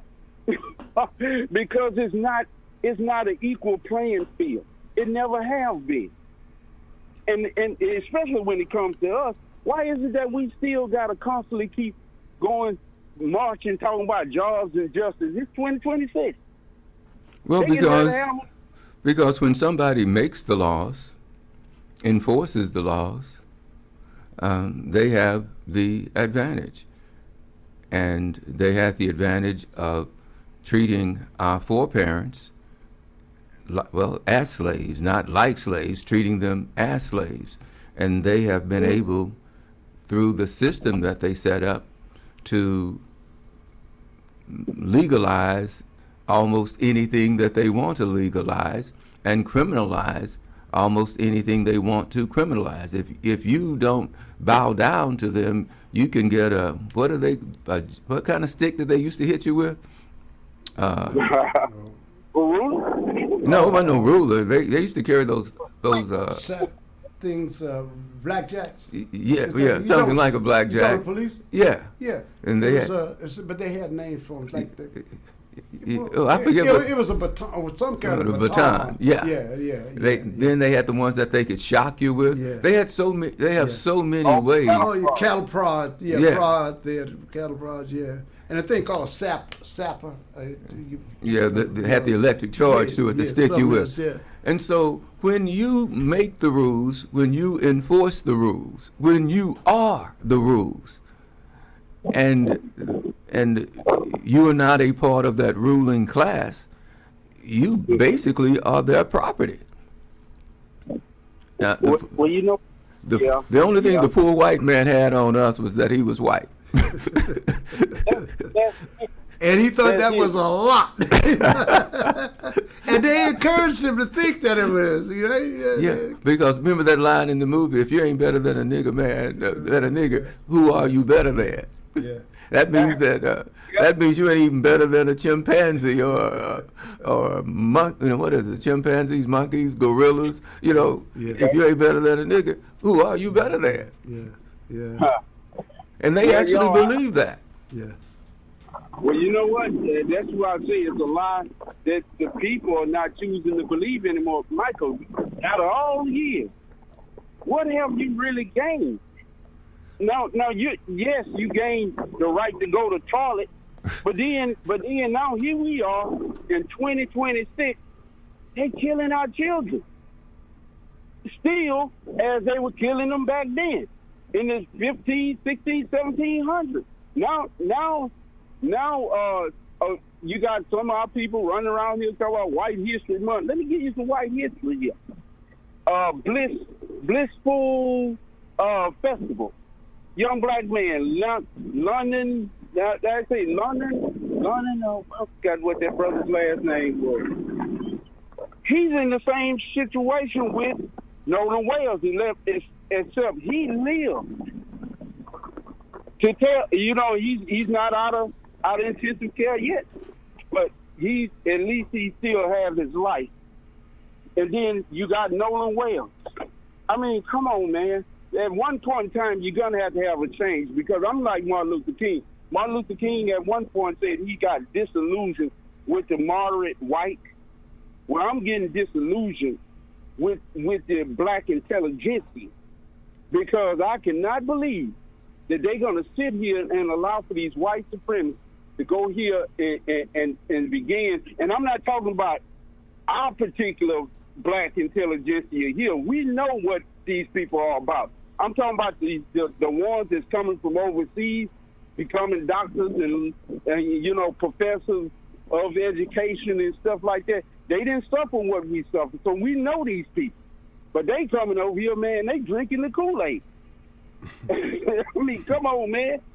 How you gonna drink the Kool-Aid from these people, from the white supremacists who are right now? They using AI-generated imagery to take what they have done, place black people in that position. Black people are kicking and beating on them.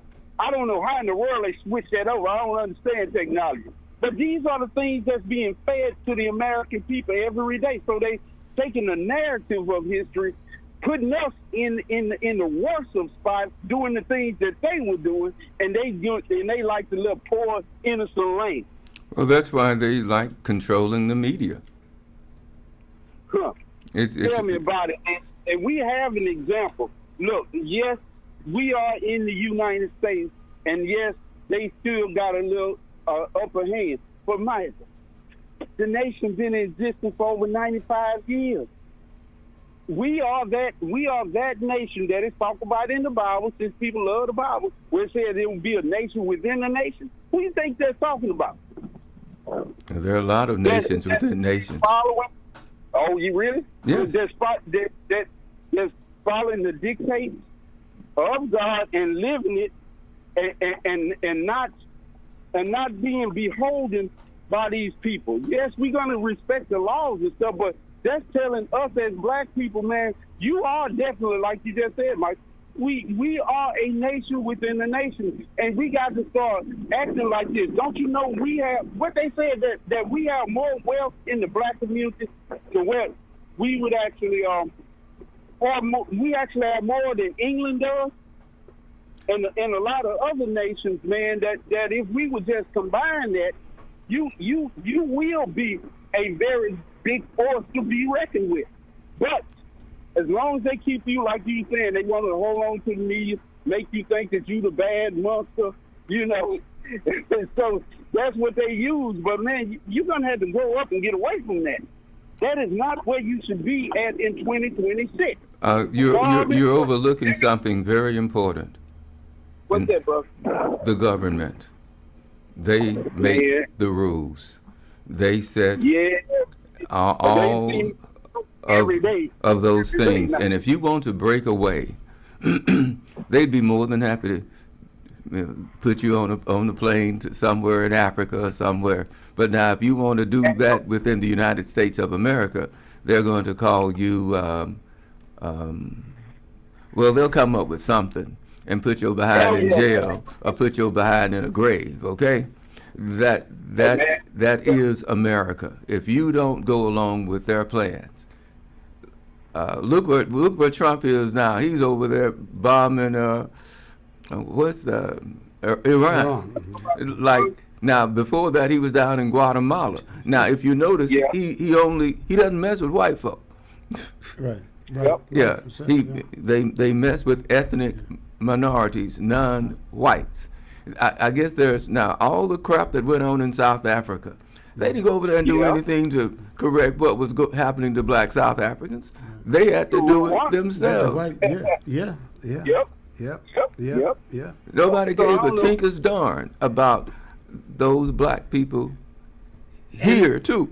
And then this government went over to South Africa and brought the immigrants here, brought South Africans here.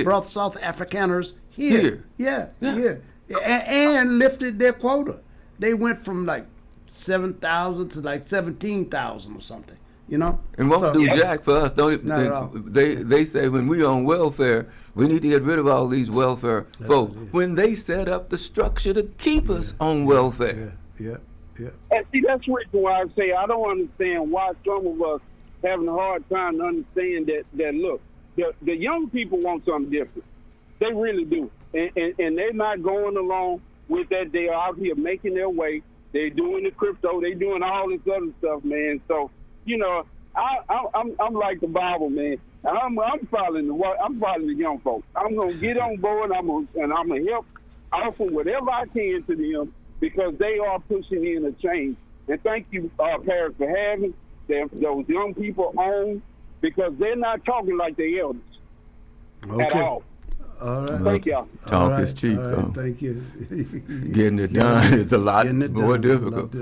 Yes, indeed. Hello, caller. You're on with Michael Lawrence, Top Jock. Yeah, because I talk plenty. Hello, caller. You're on. All of them are blinking. Okay. Let's see. Well, hello, caller. You're on. Let's do this. We have the prophet and we have the Top Jock. And I say, what better person than to be than communicative giant? So it's a privilege for me.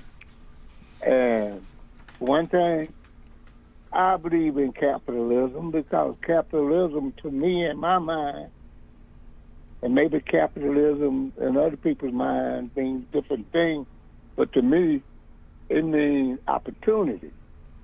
And you got to be able to take it. It don't come to you and knock on your door, tap you on your shoulder.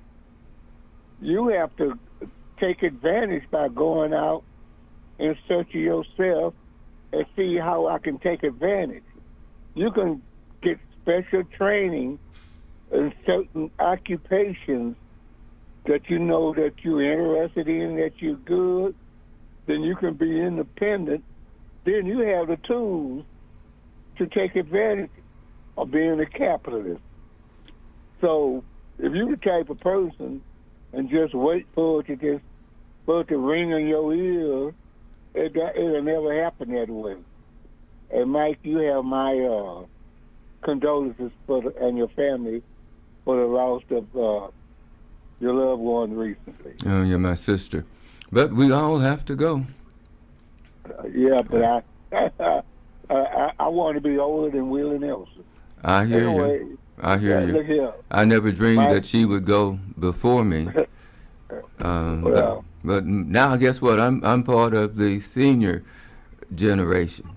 I'm now officially an old man. Well, you know what? Sometimes you have to accept the inedible. Yeah. Because when you look at it realistically, it's an honor to be an old man. Because I got friends that died in their 40s, 20s, 30s, 50s. And so it's not a bad deal Well, and battle. But it can be, because my mom never made that much money. I think her best job was as an elevator operator. And I'm not putting my mom down. She just made some bad choices. Well, she made some different choices, and she didn't go to school like the rest of her sisters did, and some of her brothers. She went to Prairie View, but ended up getting pregnant and never went back, with my older brother. And so she had very little to leave. She lived in public housing most of the time. Now her brothers and sisters did better, and they had, I guess you could say, legacies to leave to their children. My mom didn't have that, so I didn't have the benefit of a super economically productive mom, and had no father. So my inheritance was like not much of anything, closer to 0 than it is to 1. And when we grow up in environments like that, we have to start from 0 and go. And I appreciate how God has blessed me, but I see poor people all the time who haven't been blessed like I have. I grew up in a community home. Yeah. I know what groceries are, and all of everything that we had United States of Agriculture on it. Yeah. Including the non-fat milk. So I truly know. And I thought about this today, Mike, and I said that if that had been me who won the top job, mm-hmm. and they made it public about what the top jock would receive, and everybody know this, and they didn't give it to me, guess what? What? Percy Foreman, I'd have gotten me a waiver down there. I would have sued him, and I would have won. You got the title, but you should have gotten everything, but I'm just telling you, I thought about that. As the statute of limitation wore off. But I wouldn't do that, because I don't blame the people at the Chronicle for in fact, well, I'll put it like this. I don't have to. Well, I'm just one of these kind of people. If you don't want me, guess what? I don't want you. I don't want to be around you. Not saying that I justify everything that you do, but if you don't want me there, unless I want to be there. Now, I wanted to go to Carthage High School because I knew I could get a better education. But when you get so petty that I can't MC an event without you all being turned off by it, then I can't say the words, but it's 2 of them. One begins with a, and the other begins with another letter. I'm not trying to kiss your butt to make you like me. You can go to a place that begins with an H and ends with an L. I have pride. And so it may have offended me that they let them do it. But I think they're the losers for it, because they showed that they could be controlled, that they are manipulated by the people. And right now, like the people from 13, what are they doing? Trying to tell people that they are still, what is the word? Significant in this community.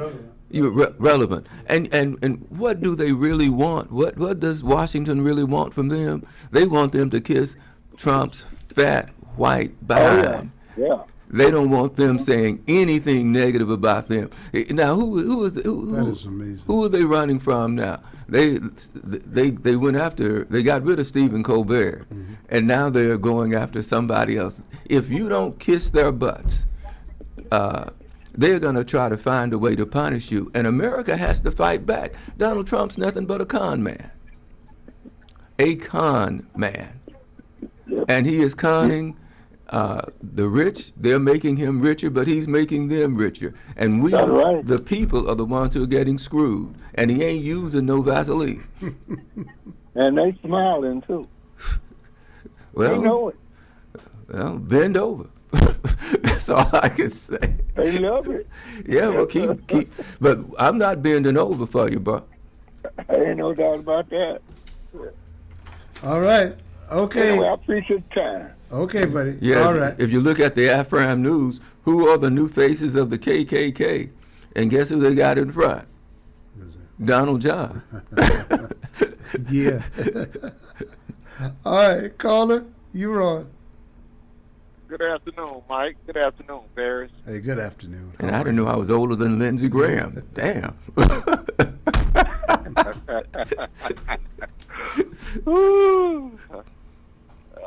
You think the rest of the story gonna come out on Lindsey Graham? I don't know the rest of the story. We're gonna have to call Paul Harvey. Oh, that's cute. Hadn't heard about Paul Harvey and God knows where. And now the rest of the story. Yeah. Mike, let me tell you something. Don't feel like the Lone Ranger in the Chronicle thing. Man, we've all got played, Mike, and I wouldn't call it get played, but we've all been adversely affected by the forces that be. The forces still at work today. Yes. You know, and so I'm in different entities. I can recall a situation where we was doing a fundraiser for a former church I was involved in, and they promised the person who was the top fundraiser, we had a goal to reach and everything. And if you reach that goal, you got a ancillary prize to a 3-day cruise. Well, I think it was supposed to be a 5-day cruise. And they had in their mind who was going to win. They had some big baller shot callers in the church, people of status, And my wife was still an Eskimo snow in Alaska in the wintertime. And we ended up winning. And the consolation prize shrunk.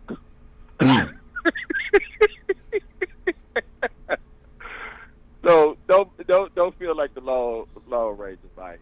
But and this is, but I love the times that we're living in right now, because I tell people this all the time. Man, God pulling the cover off the United States of America and the rest of the world on the hypocrisy that they are, including this political system, the justice system, the financial system. Just think about how they done turned themselves into pretzels on everything that they once stood for. They no longer stand for. And so I'm not surprised at what's going on. I'm sitting back. I got me some popcorn with some butter on it. And I'm just watching the movie, because it's all gonna play out, Mike, and it's not gonna end the way that they think they're gonna end. Why do you think this president and the GOP is trying to rig these elections? Because it didn't just affect us, right? They thought they was going to adversely affect us, but it didn't affect the mega crowd. It didn't affect the GOP, and it didn't affect the chauvinists. It didn't affect everybody, right? Mm-hmm. And so now, midterms, they know they get ready to take a shellacking. So they got to put some more implementations in place to adversely affect your vote, because it's time for the tide to wash all the swamp out. Well, what's your thoughts on that? Yeah, it's time, but it's time on our side. Remember the Rolling Stones? Time is on my side. Well, now Mick and who else was in the Rolling Stones? Keith and. Charlie Watts was the drummer, I believe. Yeah, see, time ain't on their side no more. Now they said, sit down, Mick, sit down, and rest a while. I seen a political clip the other day. They was talking about the chairman, when Todd Blanche was up before that Judiciary Committee, talking about Todd Grassley is 92 years old. Trump 80 years old. The ranking member is 80 years old. And we're being ran by a whole bunch of white old males in this country.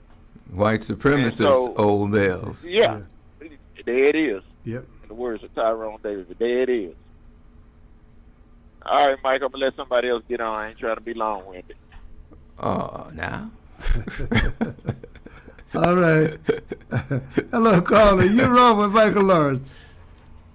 Okay, Paris. Put me on hold. I don't have to. You here now? Oh, you want me to put you on hold now? Because Mike's on with you. Mike's on with you. Oh, okay. Is this Miss Annie Fanny? Lovely Annie. Yes, adorable Annie. Yeah, but Paris remembers little Annie Fanny, doesn't he? Yeah. That's funny. This Miss Annie right, always right, never wrong, baby. That's who this is. Yeah, buddy. Well, I think I got away with this one. What's up, Miss Annie? Baby love, nothing but love. Mike, I wanted to call in. Let me turn this thing down. I wanted to call in and send my condolences to Yvonne and her family. And you too, but Yvonne, I love Yvonne. Mike. Yes, sir?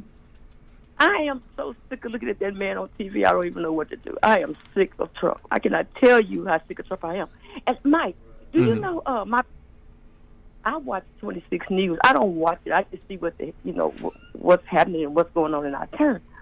But my baby gets so upset when I watch Fox News. He can even stand for me to put the TV on 26. But do you know why I watch Fox? When I do, because of two of their reporters. Nate Griffin. And Isaiah Carey. And Isaiah's been. Yeah, he's been Isaiah for a while. Yeah, he's had to go through some things. Yeah. And Nate, has had to work his way through things. Yeah. It's other people that look like us on there. But that is the reason I also watch too, because I like them. And Isaiah Factor, he bring on some, I like his show. So I watch, but I get beat up for it. And then I also turn. But also too, Mike, I wanted to say one other thing. But I'm gonna hang up. I'm just happy that Yvonne is there. I'm happy you in the studio, and I just love listening to you, Paris. And when Ralph comes on, it's wild. Miss Annie's talking about it gets wild, doesn't it? I love Ralph.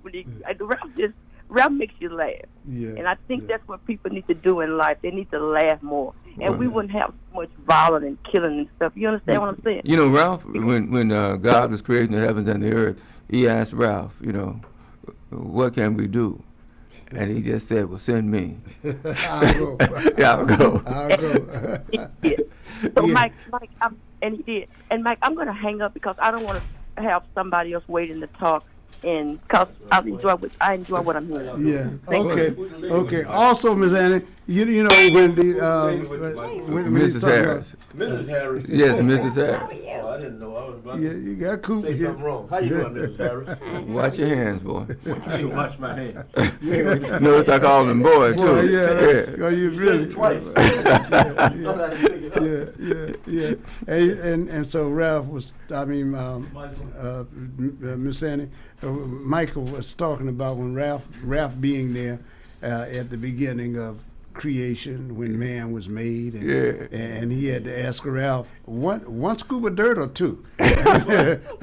Ralph gave him the recipe. Ralph gave him the recipe. That's how man was invented, really. Yes, I did. Talk to Samson. And wouldn't listen. Samson was like Michael Harris to a degree.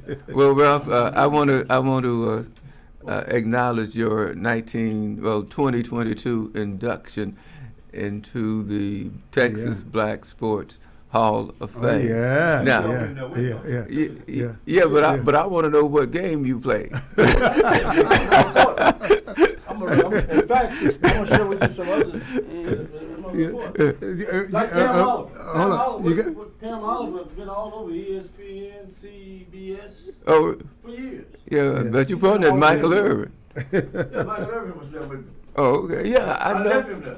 Yeah, I know about it, Ralph. I was just. I left him there. Oh, okay. Hello, caller. You're on I with left Michael. him there. You would have left him too. Oh. Hello. He's still talking. Hello, caller. Can you hear me? Yes, sir. I had a comment regarding one of your callers regarding representation. You know, without representation, corporations participation in organization equals to annihilation. You know, he wanted an example. You know, you had to go back in the 50s. You can go back to Obama. You know, that's how he got into office, because of different representation with different states.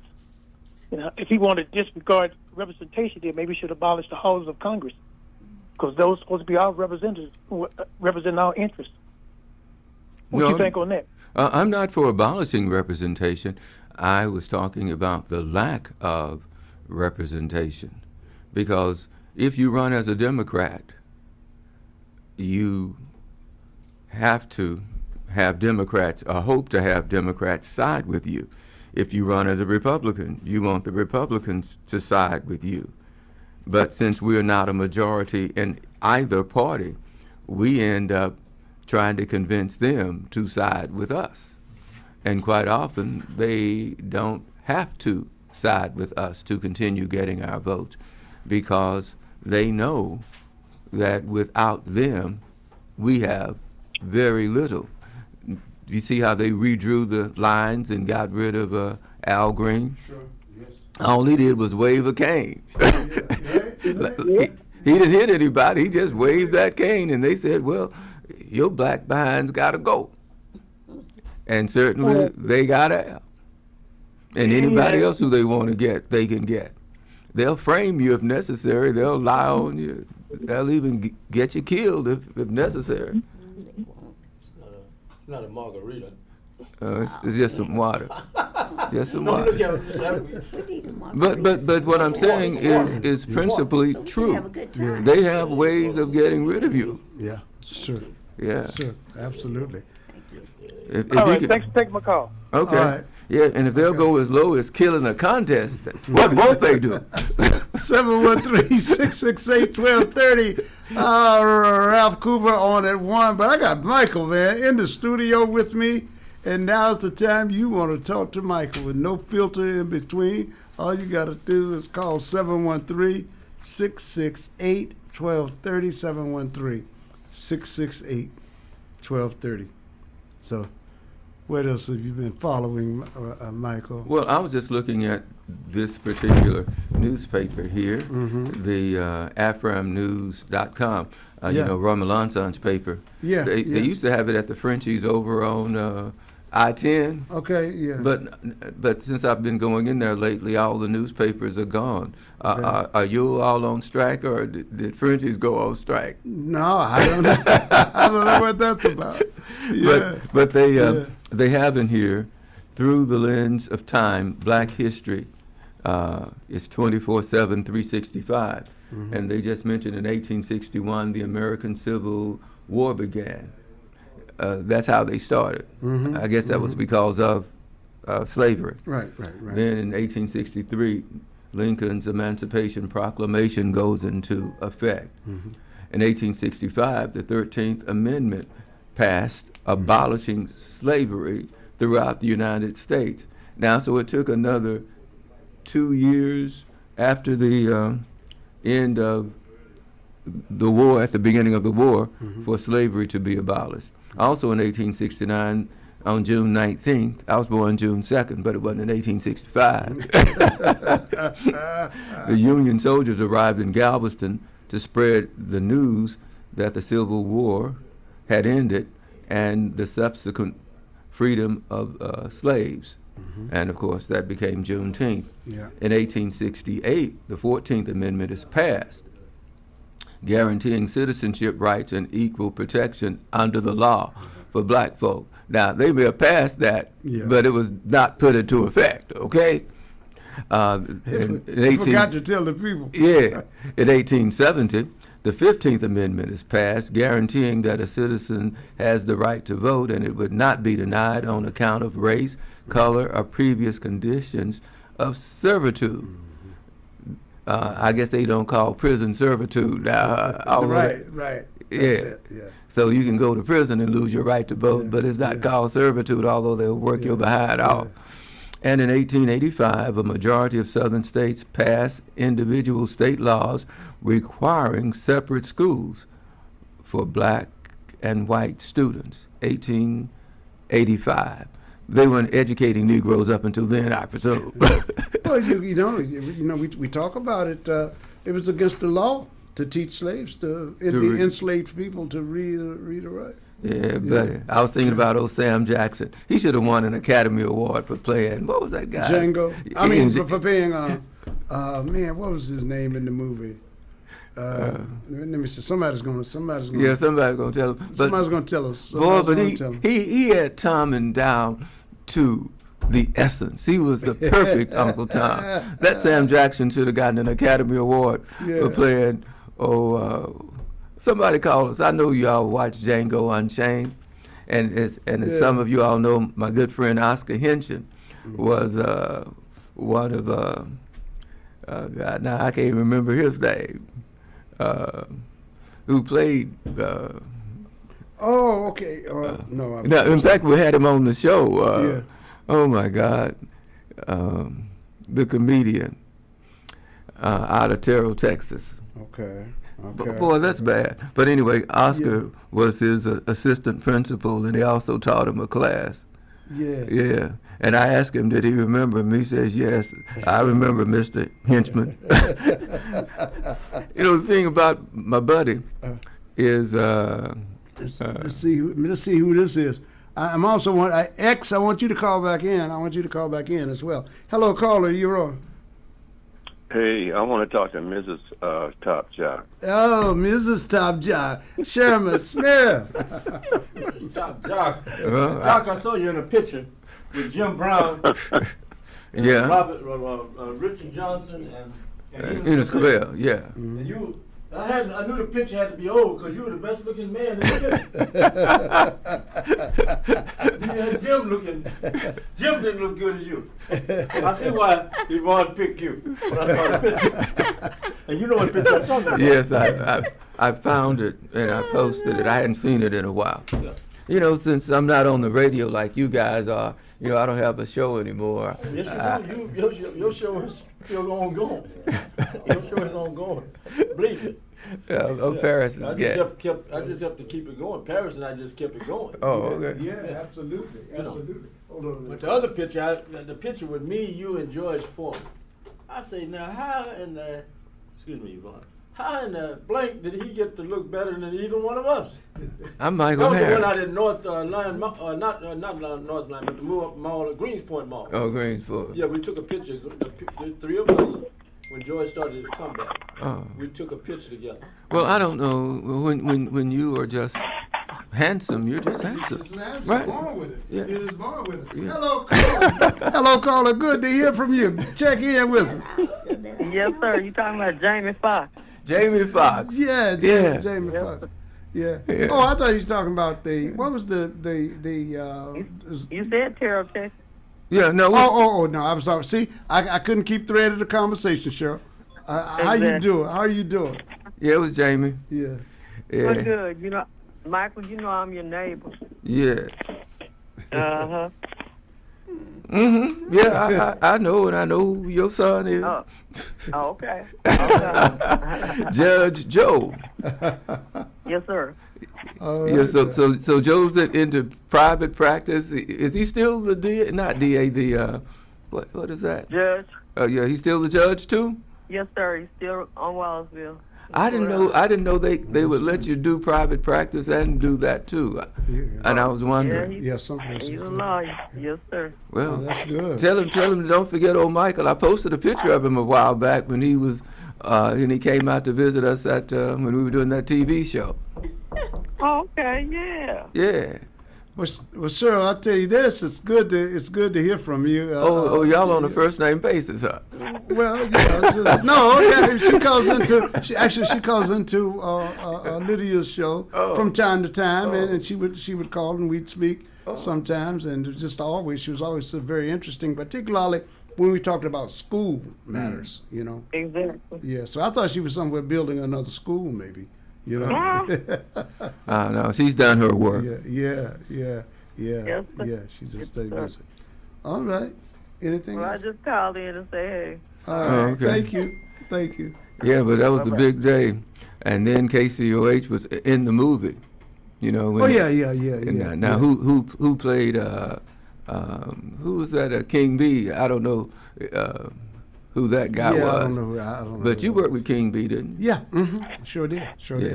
Yeah. But King also had an earlier stint too. You know, when he was back with originally with Skipper Lee and them. Oh, you know, okay. yeah. So, hello, caller. You're on with Michael Lawrence Harris, top job, and Hall of Famer, and Paris Elijah Eley, and the lovely and talented, very beautiful Yvonne. Keeper of Michael and Alessandra. So there you are. Go ahead. All right. Good afternoon. First of all, Ms. Harris, Mike. It's saying like this. I'm gonna say it like this, Mike. Master, who is that on a horse, Master? Yeah, that's what I was trying to think of. Yeah. Who's that? Ed on a horse. You know what? Check it out, Mike. Steven, calm down. Master, he on a horse. Sure is. Yeah, what is that? He ain't doing up there on that horse. Yeah, his name was Steven, man. Steven, man. Yeah. That's Steven. Yeah. Yeah, that's you know, let me just say, I'm gonna say real quick because I'm at work too. But you know, Paris, I had mentioned a couple of times when I talked to you before the election and all that. Mm-hmm. The United States is the biggest mafia in the world, and go back and look at. They don't show it on YouTube no more. They took that down. And I told you to watch JFK to 9/11, The Rich Man's Con. It's 3 hours and 27 minutes long. They'll tell you everything that happened back, you know, during the 50s, last part of the 50s, 60s, 70s, 80s, 90s, all the way up to the 2000s. Okay. And then at the end of the feature, man, you see the American flag, balloons, people down, waving and everything, celebration going on. Mm-hmm. You see these footsteps walking up the steps. As he got up to the top, the camera went above and showed his whole feet. And whoever walked across that stage was going to accept the nomination. Wow. And that person was Donald Trump. Yeah. This was before the 2016 election. Man, that's graphic. Yeah. You know, they don't show it no more. They'll show you bits and pieces of everything, the assassinations that happened in the 60s, all crazy that was going on back then. You know, all the way up into, you know, the end of that feature, that part, Donald Trump walked across that podium. And this was before the 2016 election. And, you know, we are where we are now because this was all a rich man's, they did this. And everybody that's up in the Oval Office with it are billionaires. And they got control of everything. And they running this country the way they want to run it. And they use Donald Trump as the puppet. He getting rich, you know, because of them. You know, they letting him do everything he want to do. He can do any kind of dismantling of the government, and they fly on the plane with him wherever he travel to overseas. They travel with him. And one day, if they all on one of these, I bet I can go there. Yeah. But that's all I wanted to say, man. I wanted to let you know who Steven was. All right. Because Samuel L. Jackson did play that role, man. Oh yeah, he was deserving of an Academy Award because he went from Stephen to playing Shaft, which he was not John Shaft. Yeah. That's Richard Roundtree's role. One other thing, man. You know, boss, I need to talk to you. We need to go in the kitchen. you give me them eyes be bucked, man. Yeah. Stephen, what is wrong with you? I'm talking to these people. And then the boss man finally comes. Boss, he know her. He know her, you know. But you know, that's Stephen. You know, him and Denzel, one of my favorite actors. Yeah. He's special, man. Yeah, special. him and Denzel. Yeah. All right, fellas.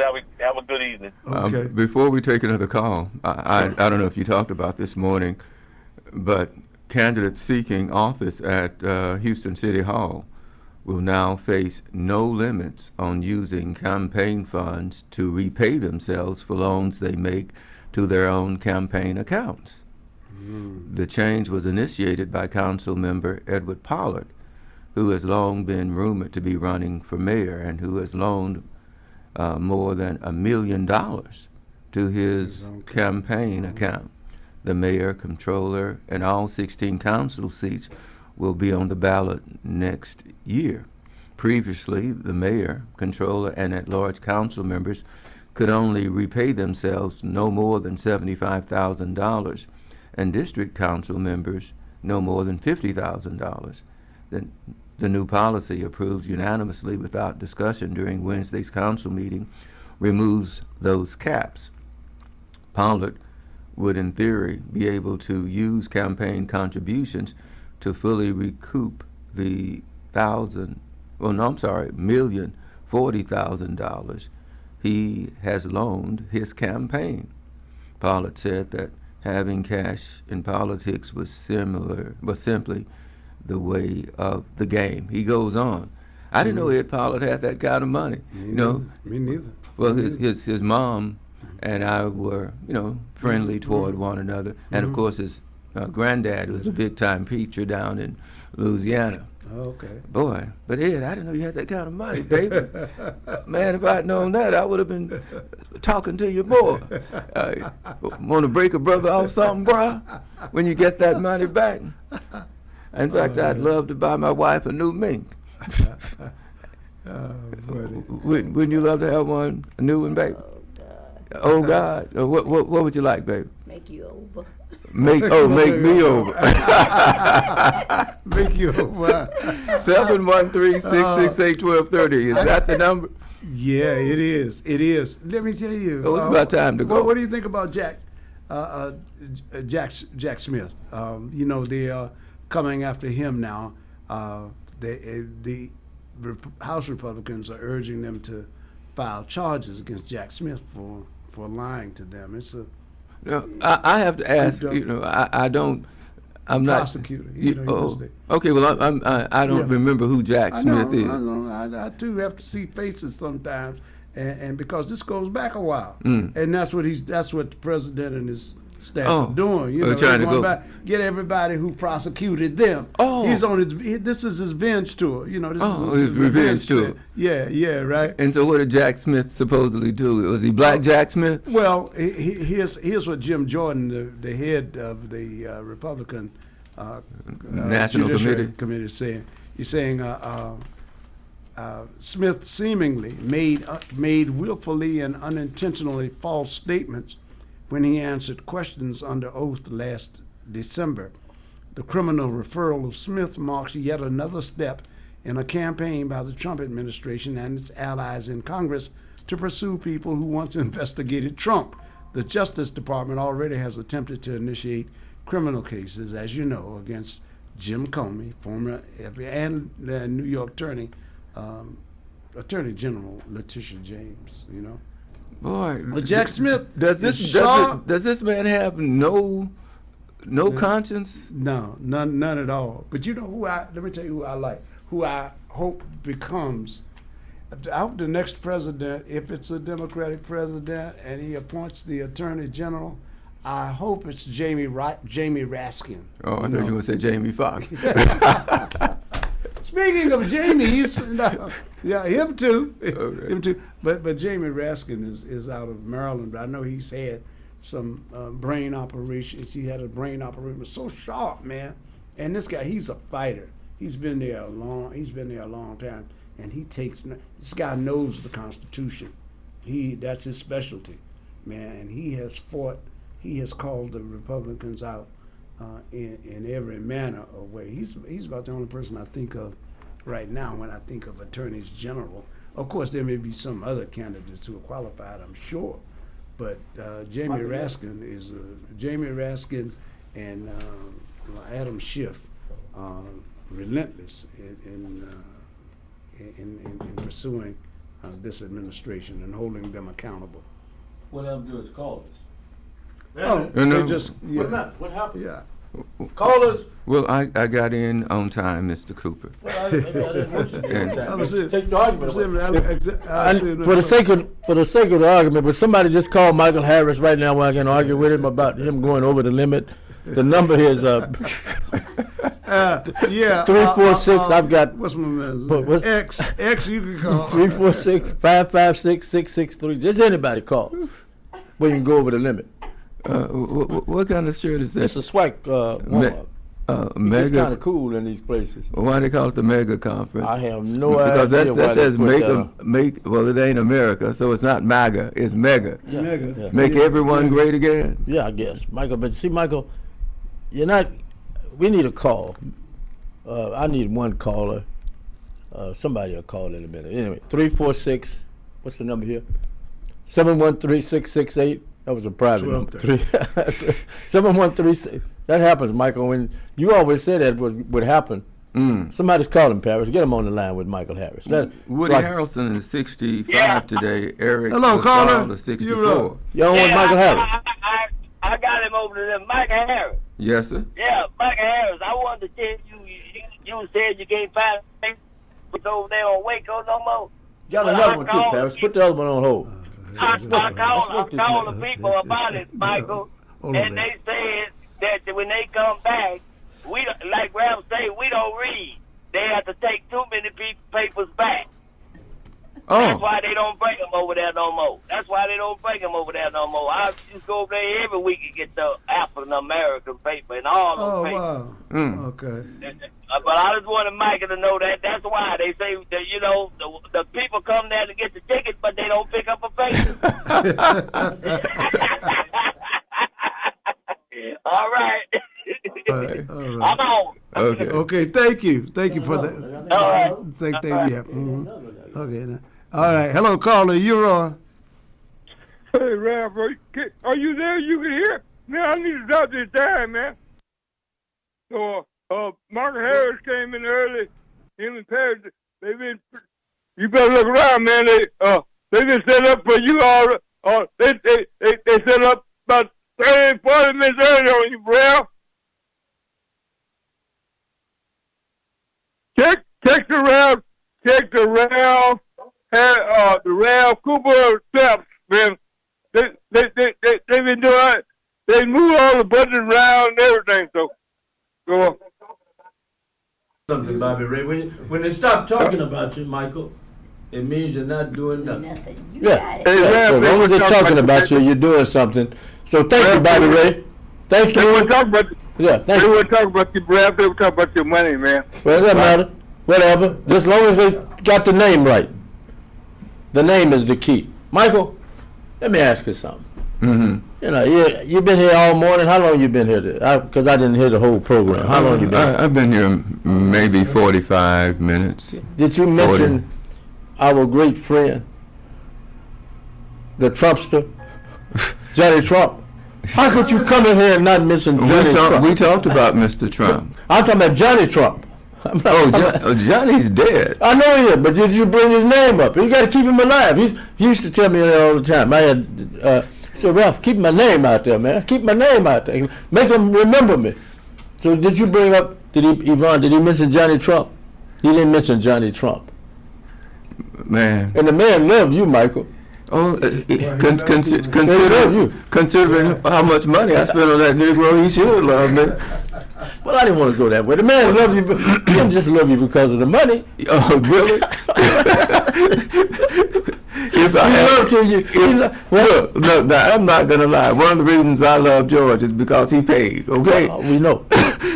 Okay, Yeah.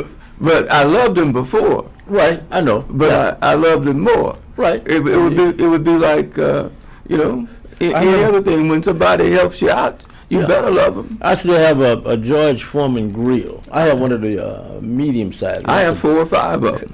Well, in fact, I gave one to Carolyn Hall the other day. Really? Yeah. Okay. You know, Carolyn's one of Alessandra's godmothers. Right, she has a couple of them. Right. Okay. You know, I don't know why people want to be a mother to my children. Well, Michael, but Johnny Trump, what do you think he would be saying now? You think Yvonne ain't doing a good job? You know, that's why they. Well, Yvonne kept you here this long. Let me just say that. I said, do you think that's what they're thinking? I didn't say you weren't, baby. You're excellent. But you kept it, Yvonne. You kept this man around. You are perfection. Yvonne, can you tell him to shut? Can you tell him to shut up for a minute while I give you some accolades? Michael, would you let him say what he wants to say? Okay, I want to give you credit, Yvonne. I mean, this guy wouldn't be here. This guy would have been gone. Look how he looked at me. So, thank you. He wouldn't be. Okay, see, that's what I'm talking about. See, what did the guy say? These blanks ain't loyal. Everybody's loyal. Everybody's loyal, Michael. The woman been with you. You think about it. How long have you been with me? How long have you carried him? Look at it. So say it that way. So he'll respect you if you say it the way I'm telling you to say it. How long have you carried him? More than Since when? What year you got married? God, it's been so long ago, I can't remember. See, that's what I'm saying.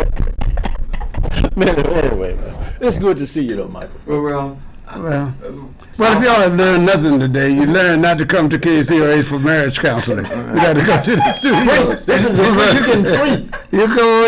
You'll come here for counseling. Now, I was at his wedding. He asked me to be one of his stand-in Negroes. Yeah. You know, I was there. Yeah, that's how much I felt for you. Oh. See, think about it. Notice he said felt, not feel.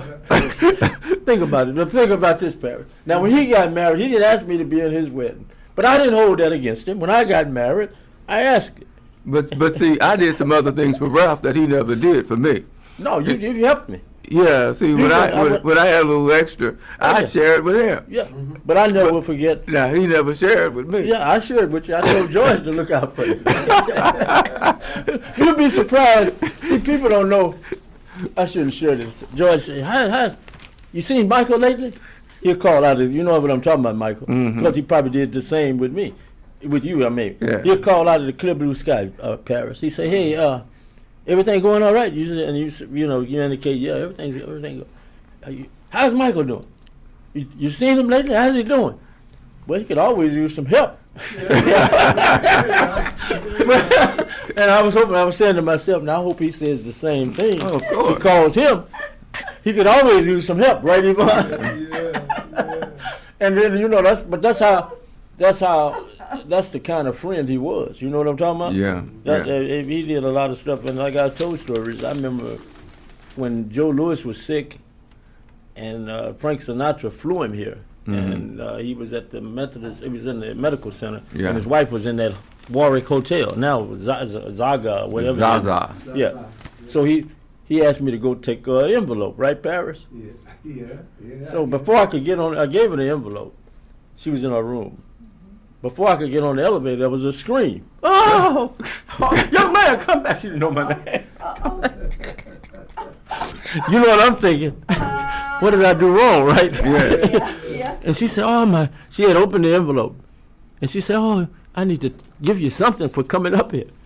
And she pulled out a couple of, who's on the $100 bill? Trump now? You never know what he's on. Anyway, she pulled out a couple of bills and gave them to me. You know what I'm saying? Mm-hmm. But that's the type of stuff that that man did, and I don't know how many people he did that to, but I know he did it. He even did it the first time, Paris, but not to the degree he did the second time because you were dealing with more money. Yeah, sure. Yeah. And I remember a deal I had to cut with Reverend Ray Martin. and this man. Remember that, Michael, with the grills? Oh. You remember? So Paris, Yes, now sir. he's talking about I didn't do nothing. Didn't I call you? And Yeah. I said, what did I say? You need to come get it? Yeah. Paris, I told him, I said, you need to come get it because it's going to be gold